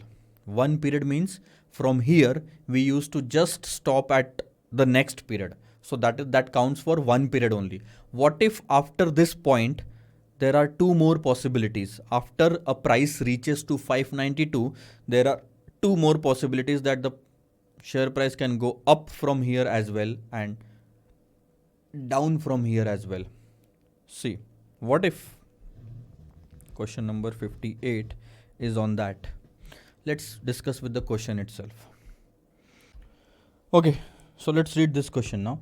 A call option, that means the right to buy the gold. This is a commodity derivative. So a call option on gold with an exercise price of 26,000 per 10 gram. That means after 3 months, you can buy the gold at 26,000 rupees per 10 gram. And 3 months to expire is being traded at a premium of 1010 per 10 grams. So you have to pay the premium of 1010 today to get the right to buy the gold after 3 months at 26,000. So buying the gold at 26,000 after 3 months is not coming for free. It's coming at a price which is 1010.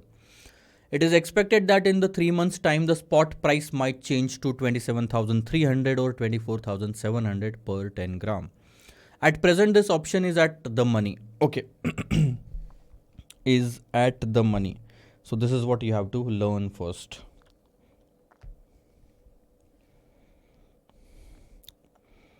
Let's say the spot price and the strike price.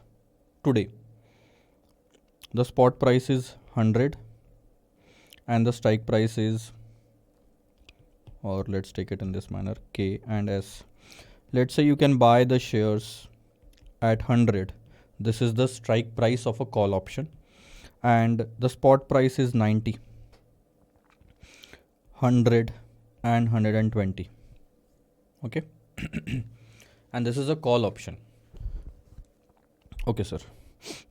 Now, payoff, or we can say action. When do we take a action or exercise the option when it's a call option? When the strike price is less than spot price, right? It should be cheaper for you to exercise the option. If it's a call option, we would want to buy it at a lower price. The strike price should be lower. 100 is lower than 90? No. We will not exercise this option. We will not exercise this option, but we will exercise this option. Okay. What are the payoffs? 0, 0 and 20. Since there is some profit in the last part, when you can clearly see this situation is strike price less than spot price. Am I right? Strike price is less than spot price. This was a situation of strike price is equal to spot price, and this is a situation of strike price greater than spot price. Now let me give you some new concepts.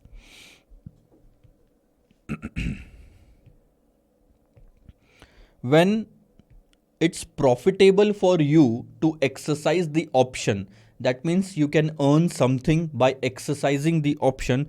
It's called in the money option. It's called in the money option. In the money.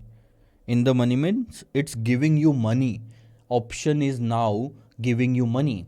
It is at such a level that it will give you some profit. Okay.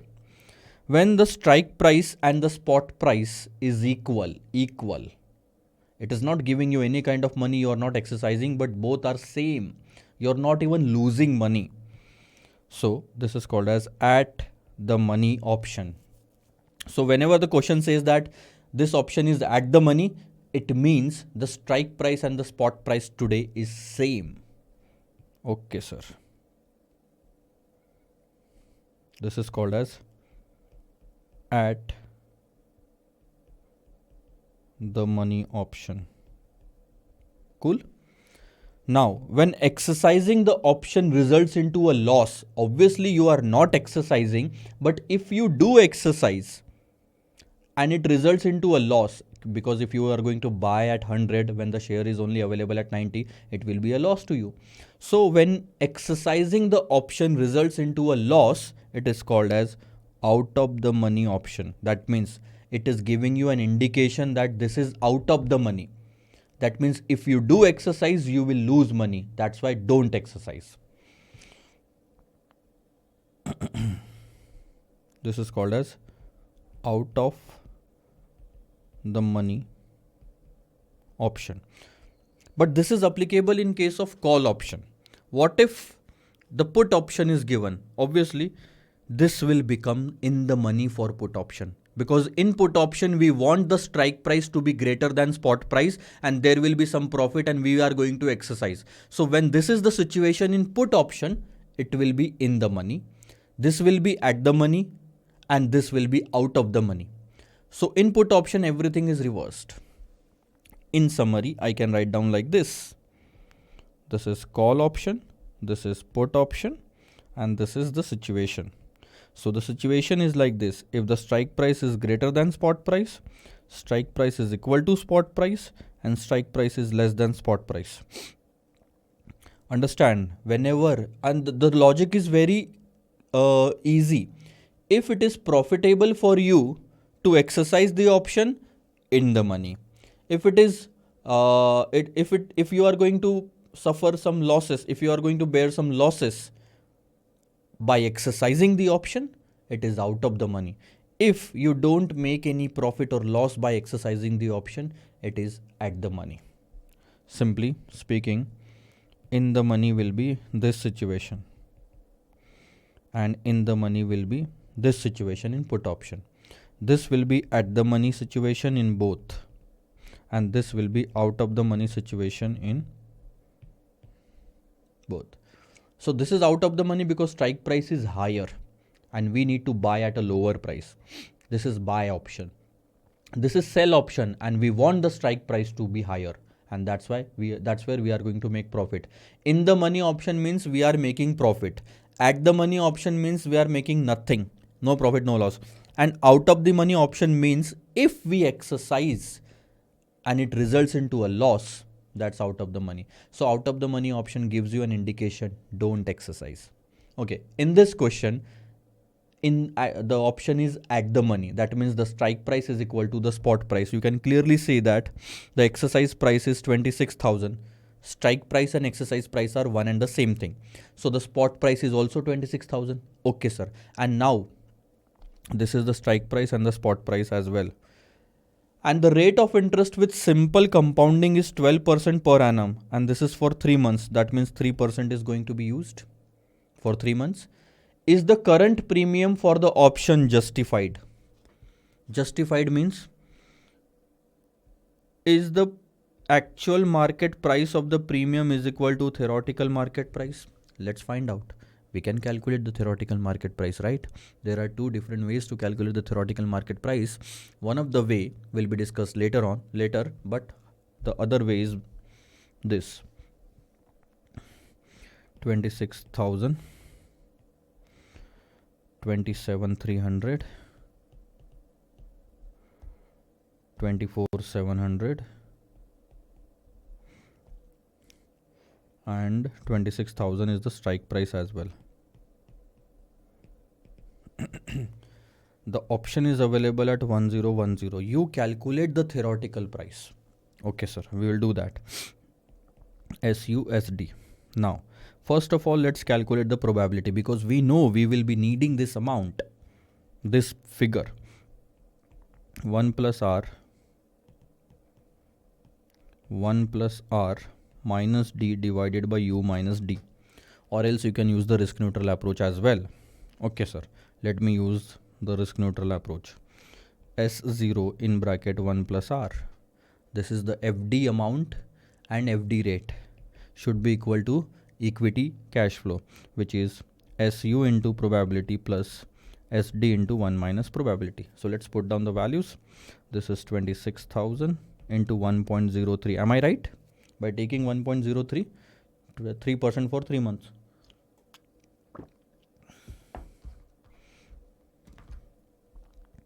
$27,300 P plus 24,700 minus 24,700 P. Am I right? I just opened the bracket and put the values at the same time.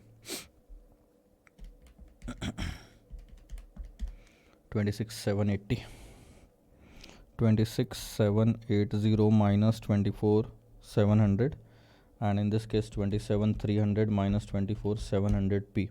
So that's 2600 P. This one and this one, the total of this. Okay. Now 26,780 minus 24,700.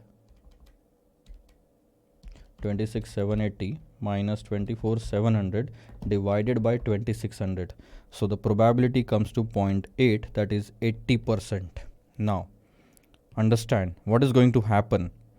Are you going to exercise the option at when the stock price or the spot price is 27,300? Yes, sir. Because when the market is going at 27,300, I can buy the same gold at 26,000, which will result into profit. So yes, I will exercise in this case, and the profit will be the difference between these two. I will buy at 26,000, I will sell it in the market at 27,300, 1,300 will be the profit. So 1,300 is your call option at upper level. But in this case, you are not going to exercise. Why you will buy at 26,000 when you can buy it simply at 24,700?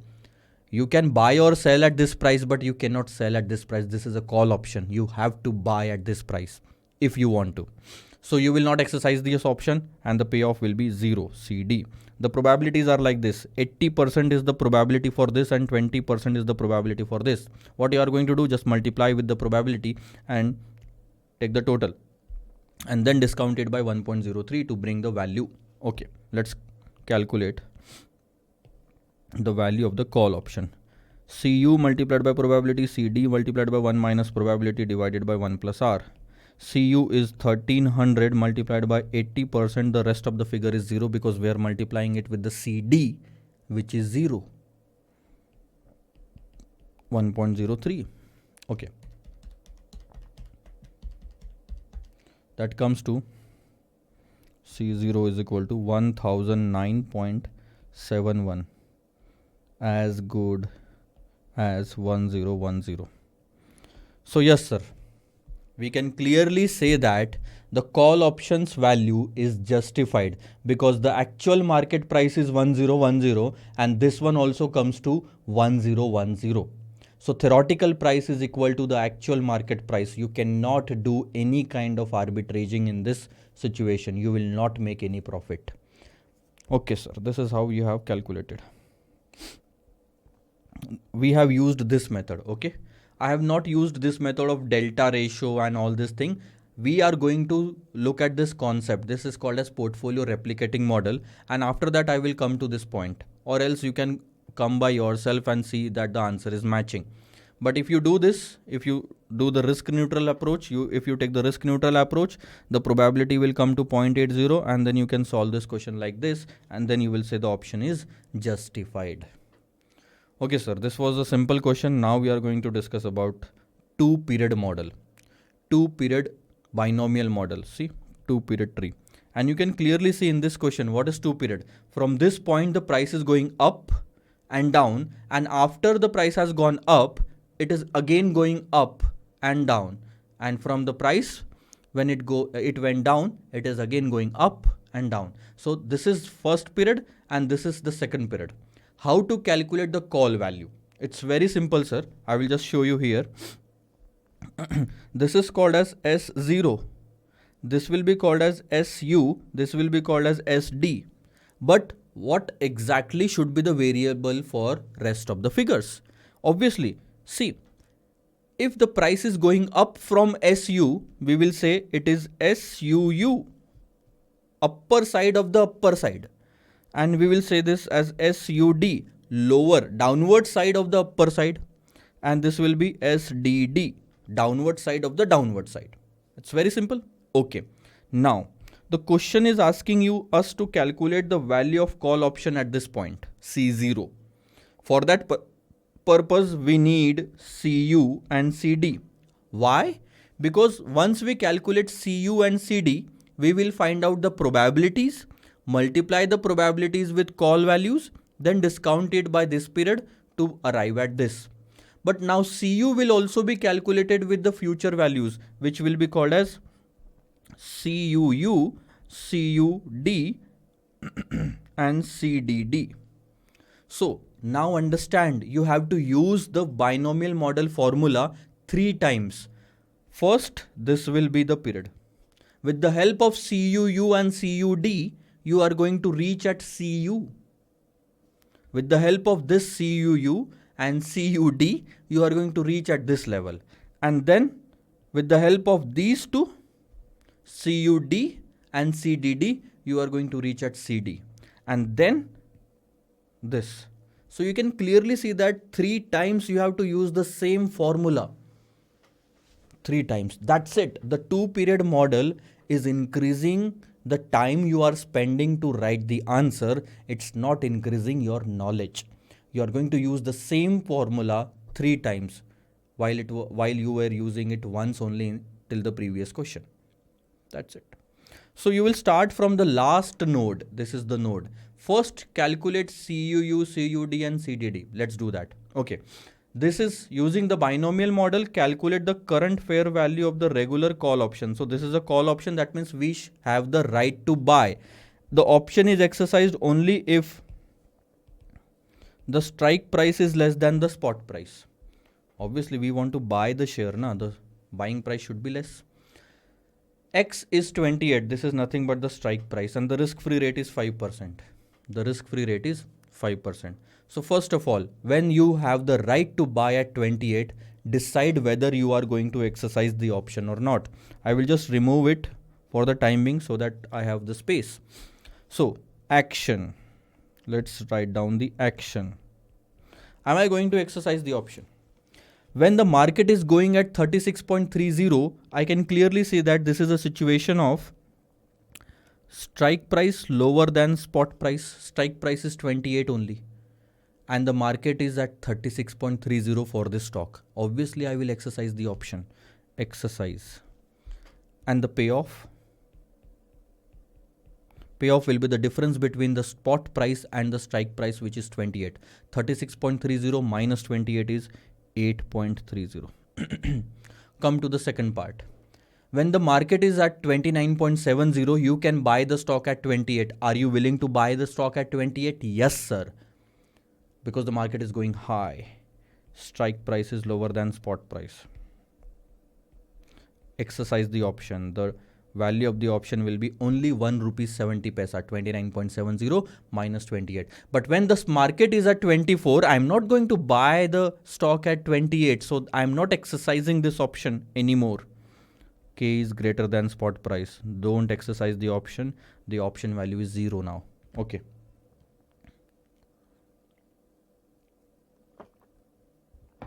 It's fine. It's fine.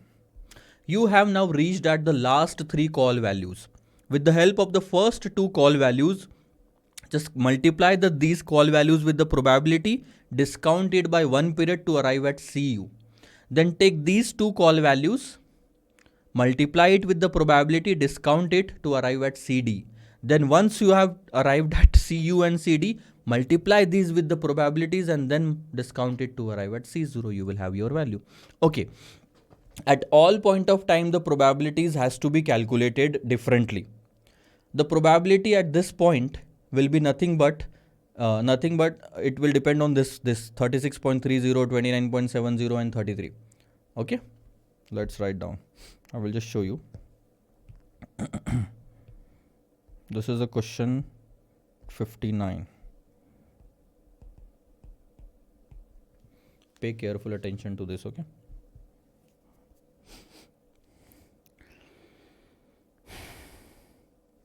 Node 1, 2, 3. 2. We'll start with the second node. What I am doing is, this is going to be my first node, this is going to be my second node, and this is going to be my third node. So I'm starting with the second node, second, third, and then first. We have to calculate CU, which is nothing but CUU into probability plus CUD into 1 minus probability divided by 1 plus R. Okay. So we know the CUU. Do we know the CUU? Let me just find out whether they have taken, okay, 5% for each period. That's fine. So CUU is 8.30 multiplied by probability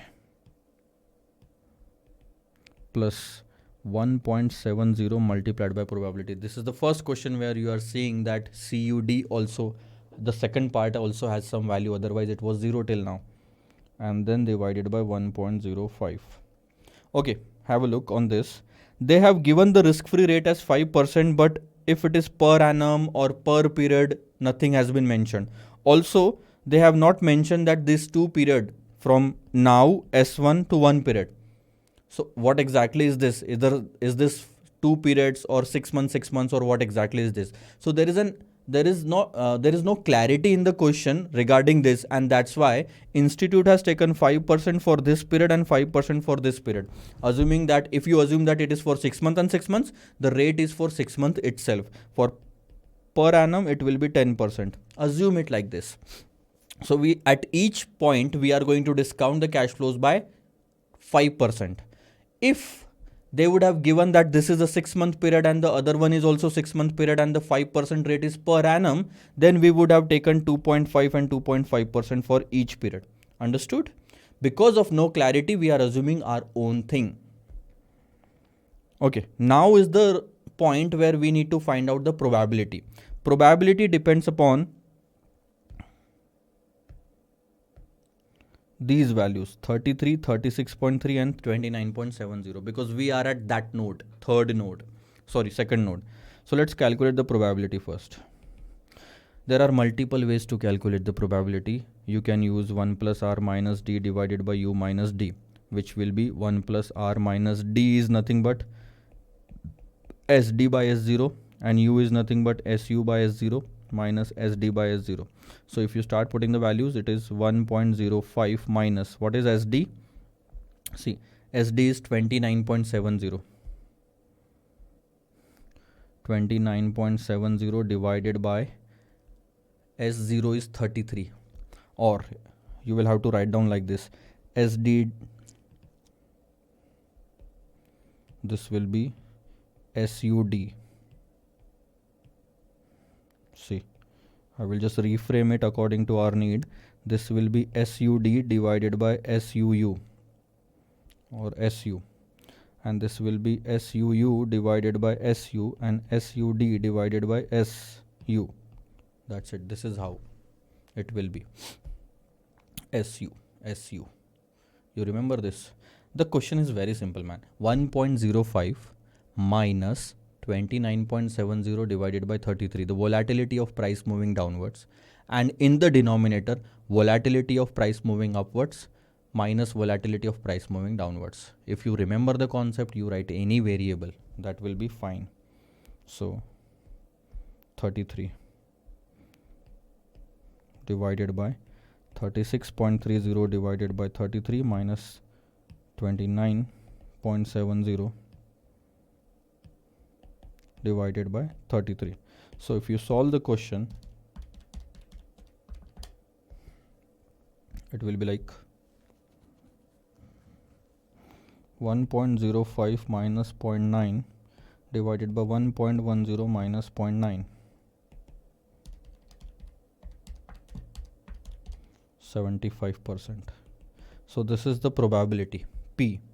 You take the values here 0.75 and then it will be 0.25 automatically, and then you solve the question.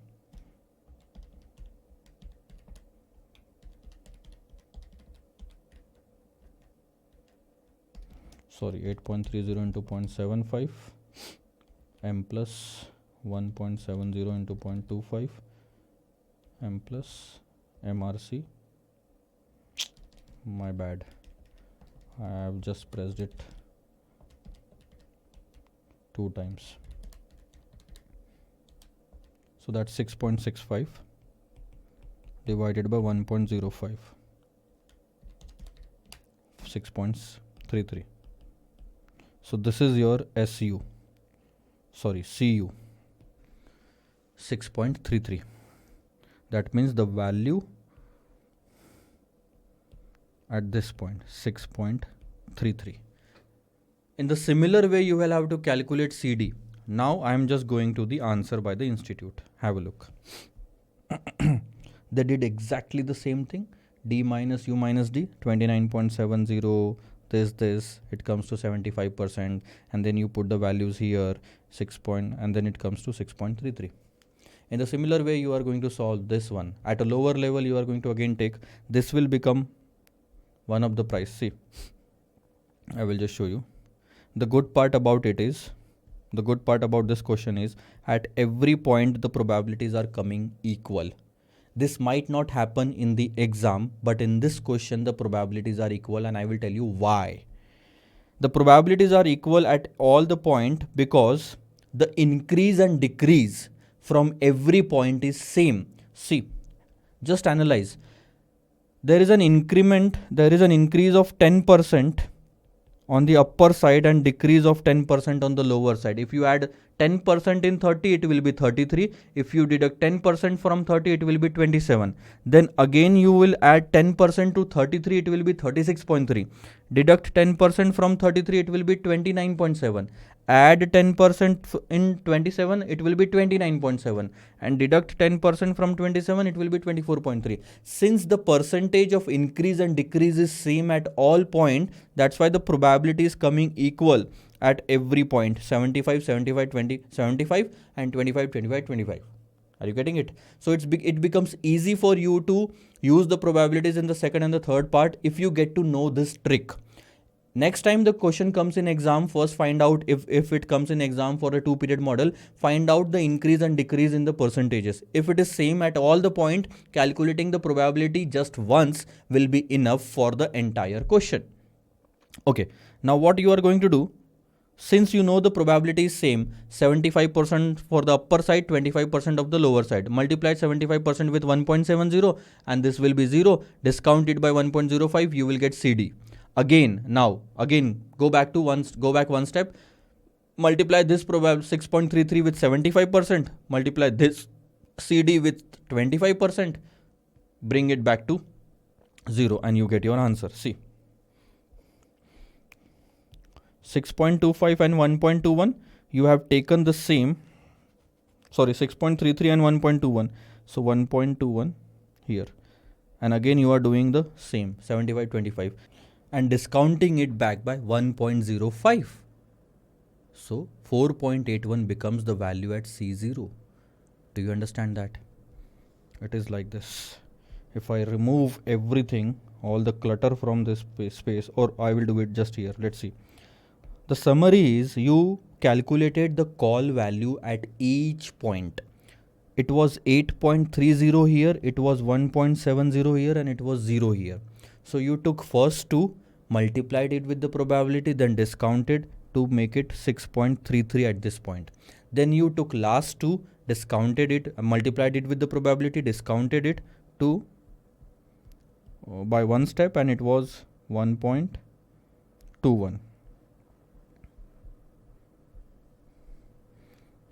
1.21. Then you took these two, CU and CD, multiplied with the probability, discounted it to make it 4.89. That's it. 81.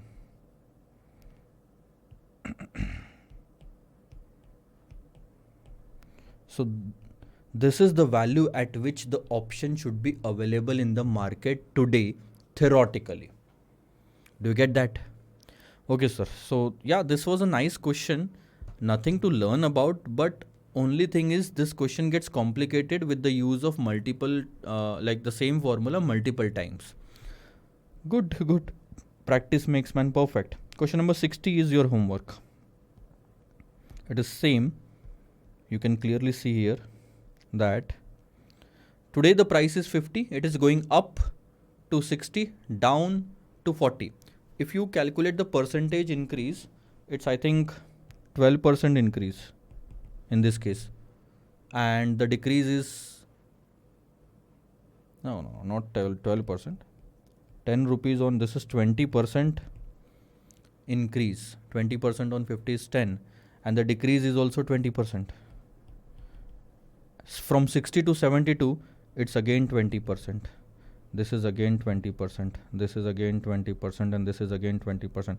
That means the increase or decrease is same at every node. So calculating the probability at once only will be enough. Now this is the probability, and you are going to use it at all point.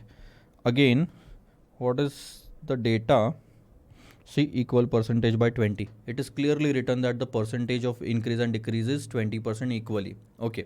The risk-free rate of interest is 6%, and this is a 2-year call option.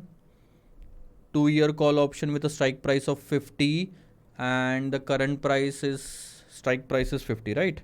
The current price is also 50. That means it is at the money option. Am I right? Okay. Then using the binomial model, calculate the probability. Okay. So this is a call option first. So are you going to exercise at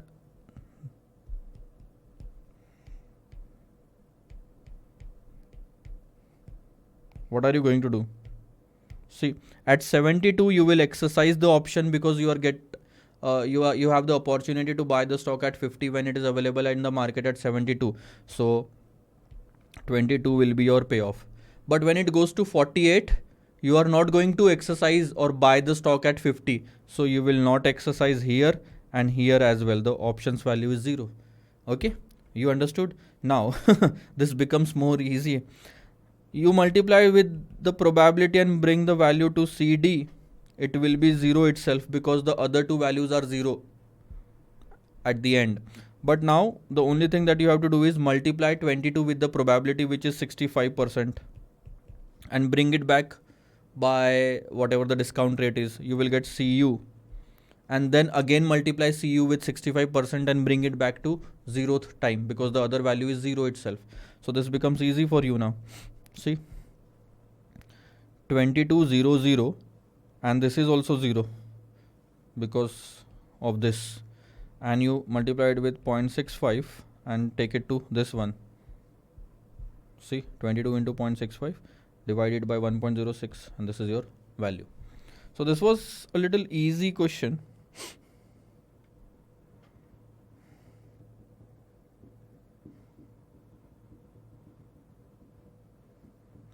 And this is 13.49 here, and when you multiply 13.49 also with 0.65, it becomes 8.272 here. So that's an easy question. Take it for practice itself.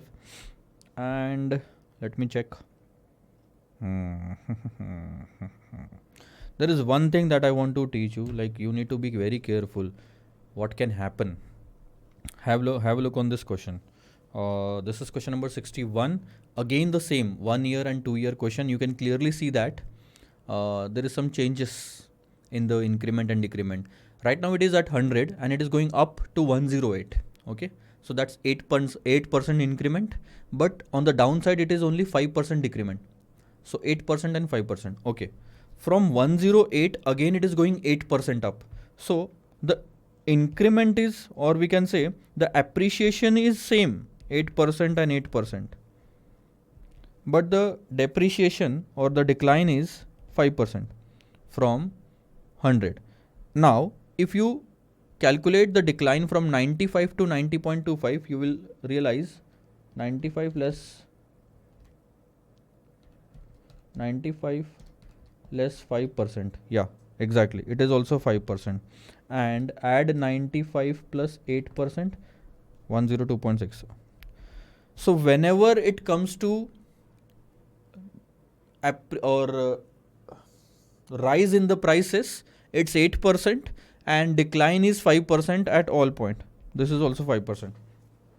So is there any logic, sir? Yes, there will be a logic. Have a look for the rest of the question. This is a 2-year American call option. Now what do you mean by American call option? Sir, there are two types of option, let me tell you. One is called as American call option, the other one is called as European call option. European call option and American call option. And the difference between these two is a simple thing to understand. Let's say there is an option with 3 months to maturity or expiry. You buy that option here. Okay. And in European option, you can only sell that option at expiry. So there is no other way to close the position before expiry in European option. This is called as European call. But what happens in American call option, when you buy the 3 months option at time 0, you can square it off at any point between these 3 months. Close it at any point. Even after 1 minute you can close it. That's called as American call option. Indian market works with the American call option concept. You buy the option today and before expiry you can close it at any time.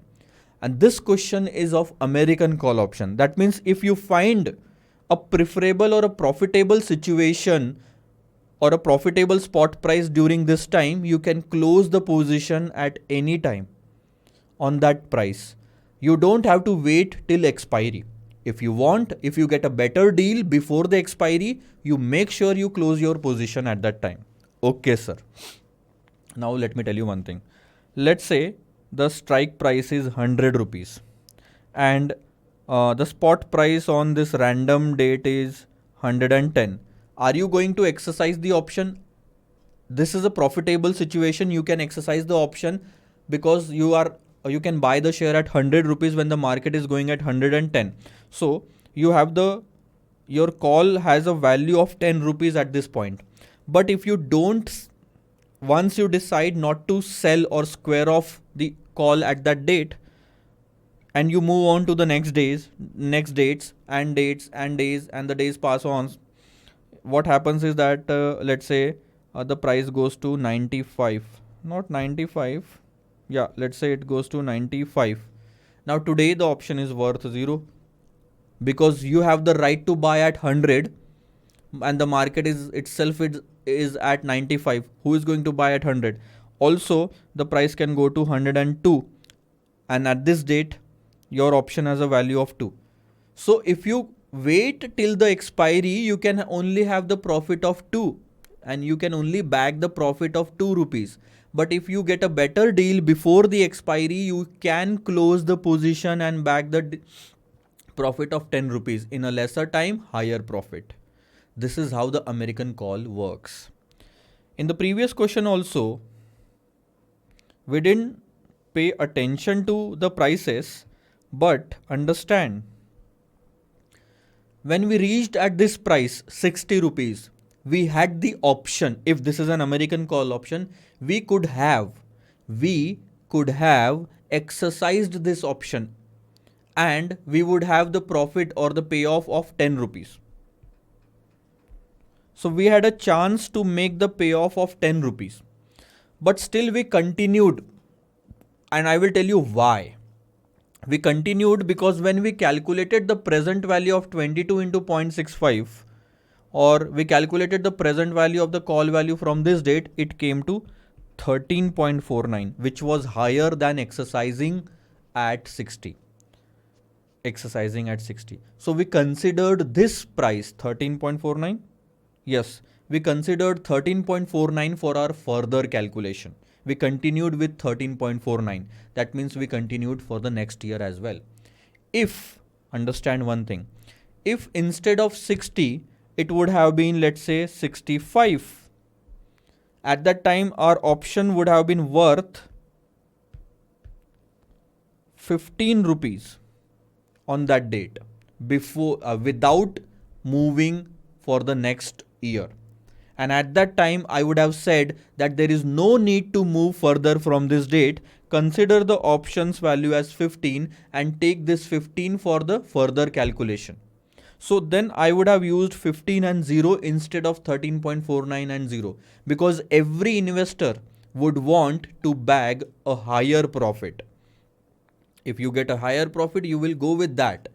But in this question, it was not that profitable to exercise early. That's why we didn't exercise early. See, I think it is written somewhere here. Yeah. See, at node B, the payoff from early exercise will pay 10 rupees. It was an American call. At node B, the payoff from early exercise will pay rupees 10, which is less than the value calculated using the single period binomial model.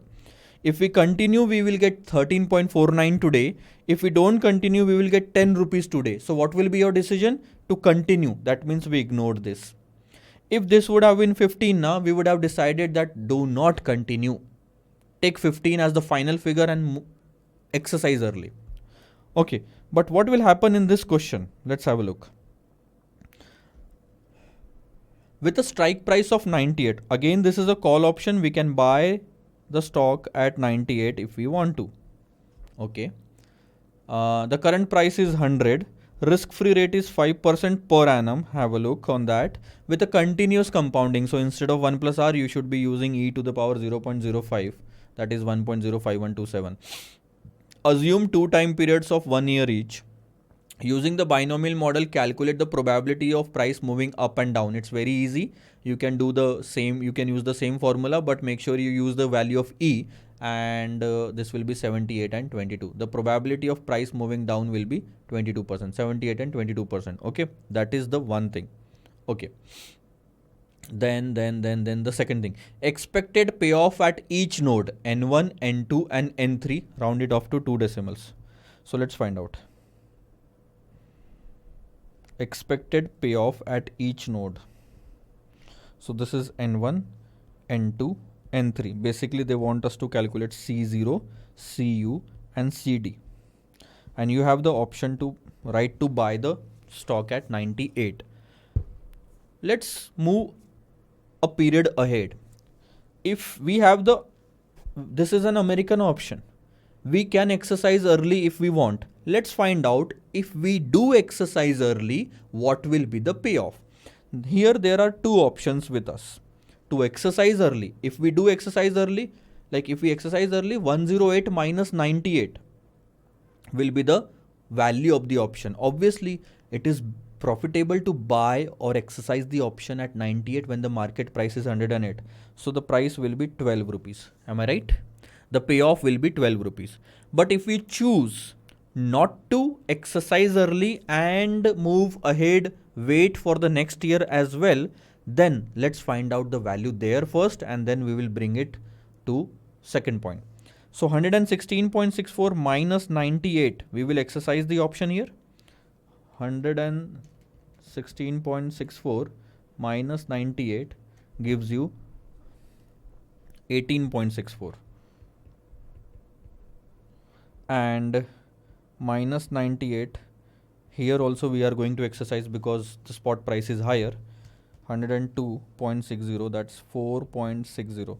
And in this case we will not exercise because the spot price is lower than the strike price. So it's better to buy in the market rather than buying in the option. So the option will have zero value. Okay. We have already calculated the probabilities and the probabilities will be same because the increment and decrement, or we can say the percentage of the price rising and falling is same, 8 and 5% at every node. So 78 and 22 will be the probability. You can do the calculation if you want to confirm. 78 and 22. Let's multiply. 18.64. This is 14.54. This is 1.012. So these are the CUU and CUD. You just have to do the total. Okay, sorry. This was CUU and this was CUD. And when you do the total of these two, it comes to 14.54 plus 1.012. So it comes to 15.552. So this comes to 15.55. What will you choose? Not to exercise early, because the price in continuing the option is higher. The profit in continuing the option is higher than early exercise. So we will go with this option. Sometimes if the question comes, like this may happen in the next exam, just to trick you, they will give you everything as it is given in this question, but the only change that they will make sure is that continuing the option will have less profit than early exercise. And what you will do, the mistake that lots of students are going to do is they are going to take this value. Let's say, for example, if the question comes in exam and the early exercise value is 20 rupees. Now compare 20 and 15.55. Early exercise is giving you more profit. The decision should be early exercise, and for C0, CU should be 20, not 15.55. But most of the students will not realize this, as the question has given it as American option, and they will continue with the option and find out 15.55. They will use 15.55 and write down the final answer. They will be confident after the exam. They won't realize this mistake. So you don't do that if the question comes in exam.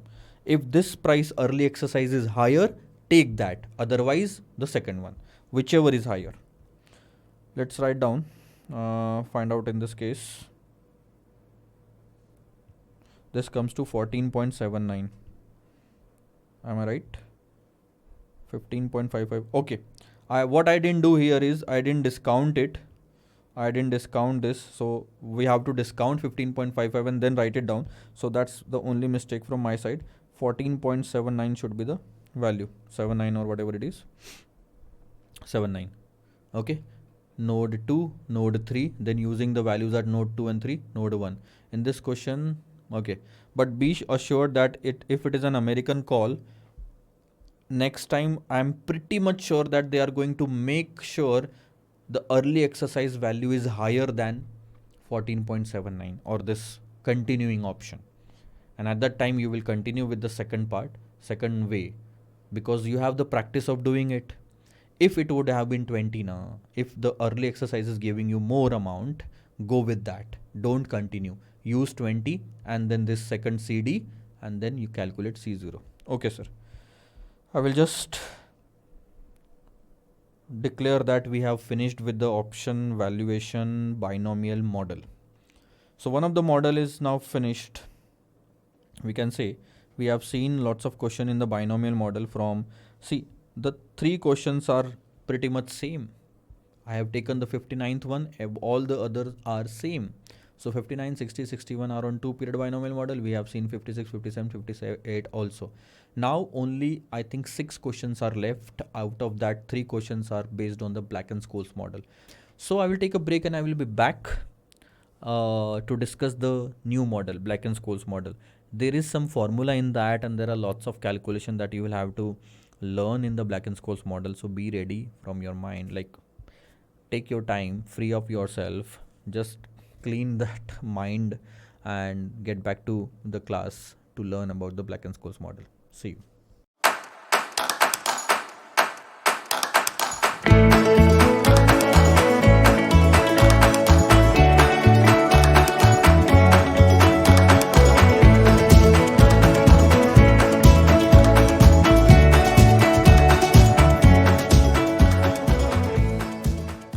Facebook wasn't the first thing I built.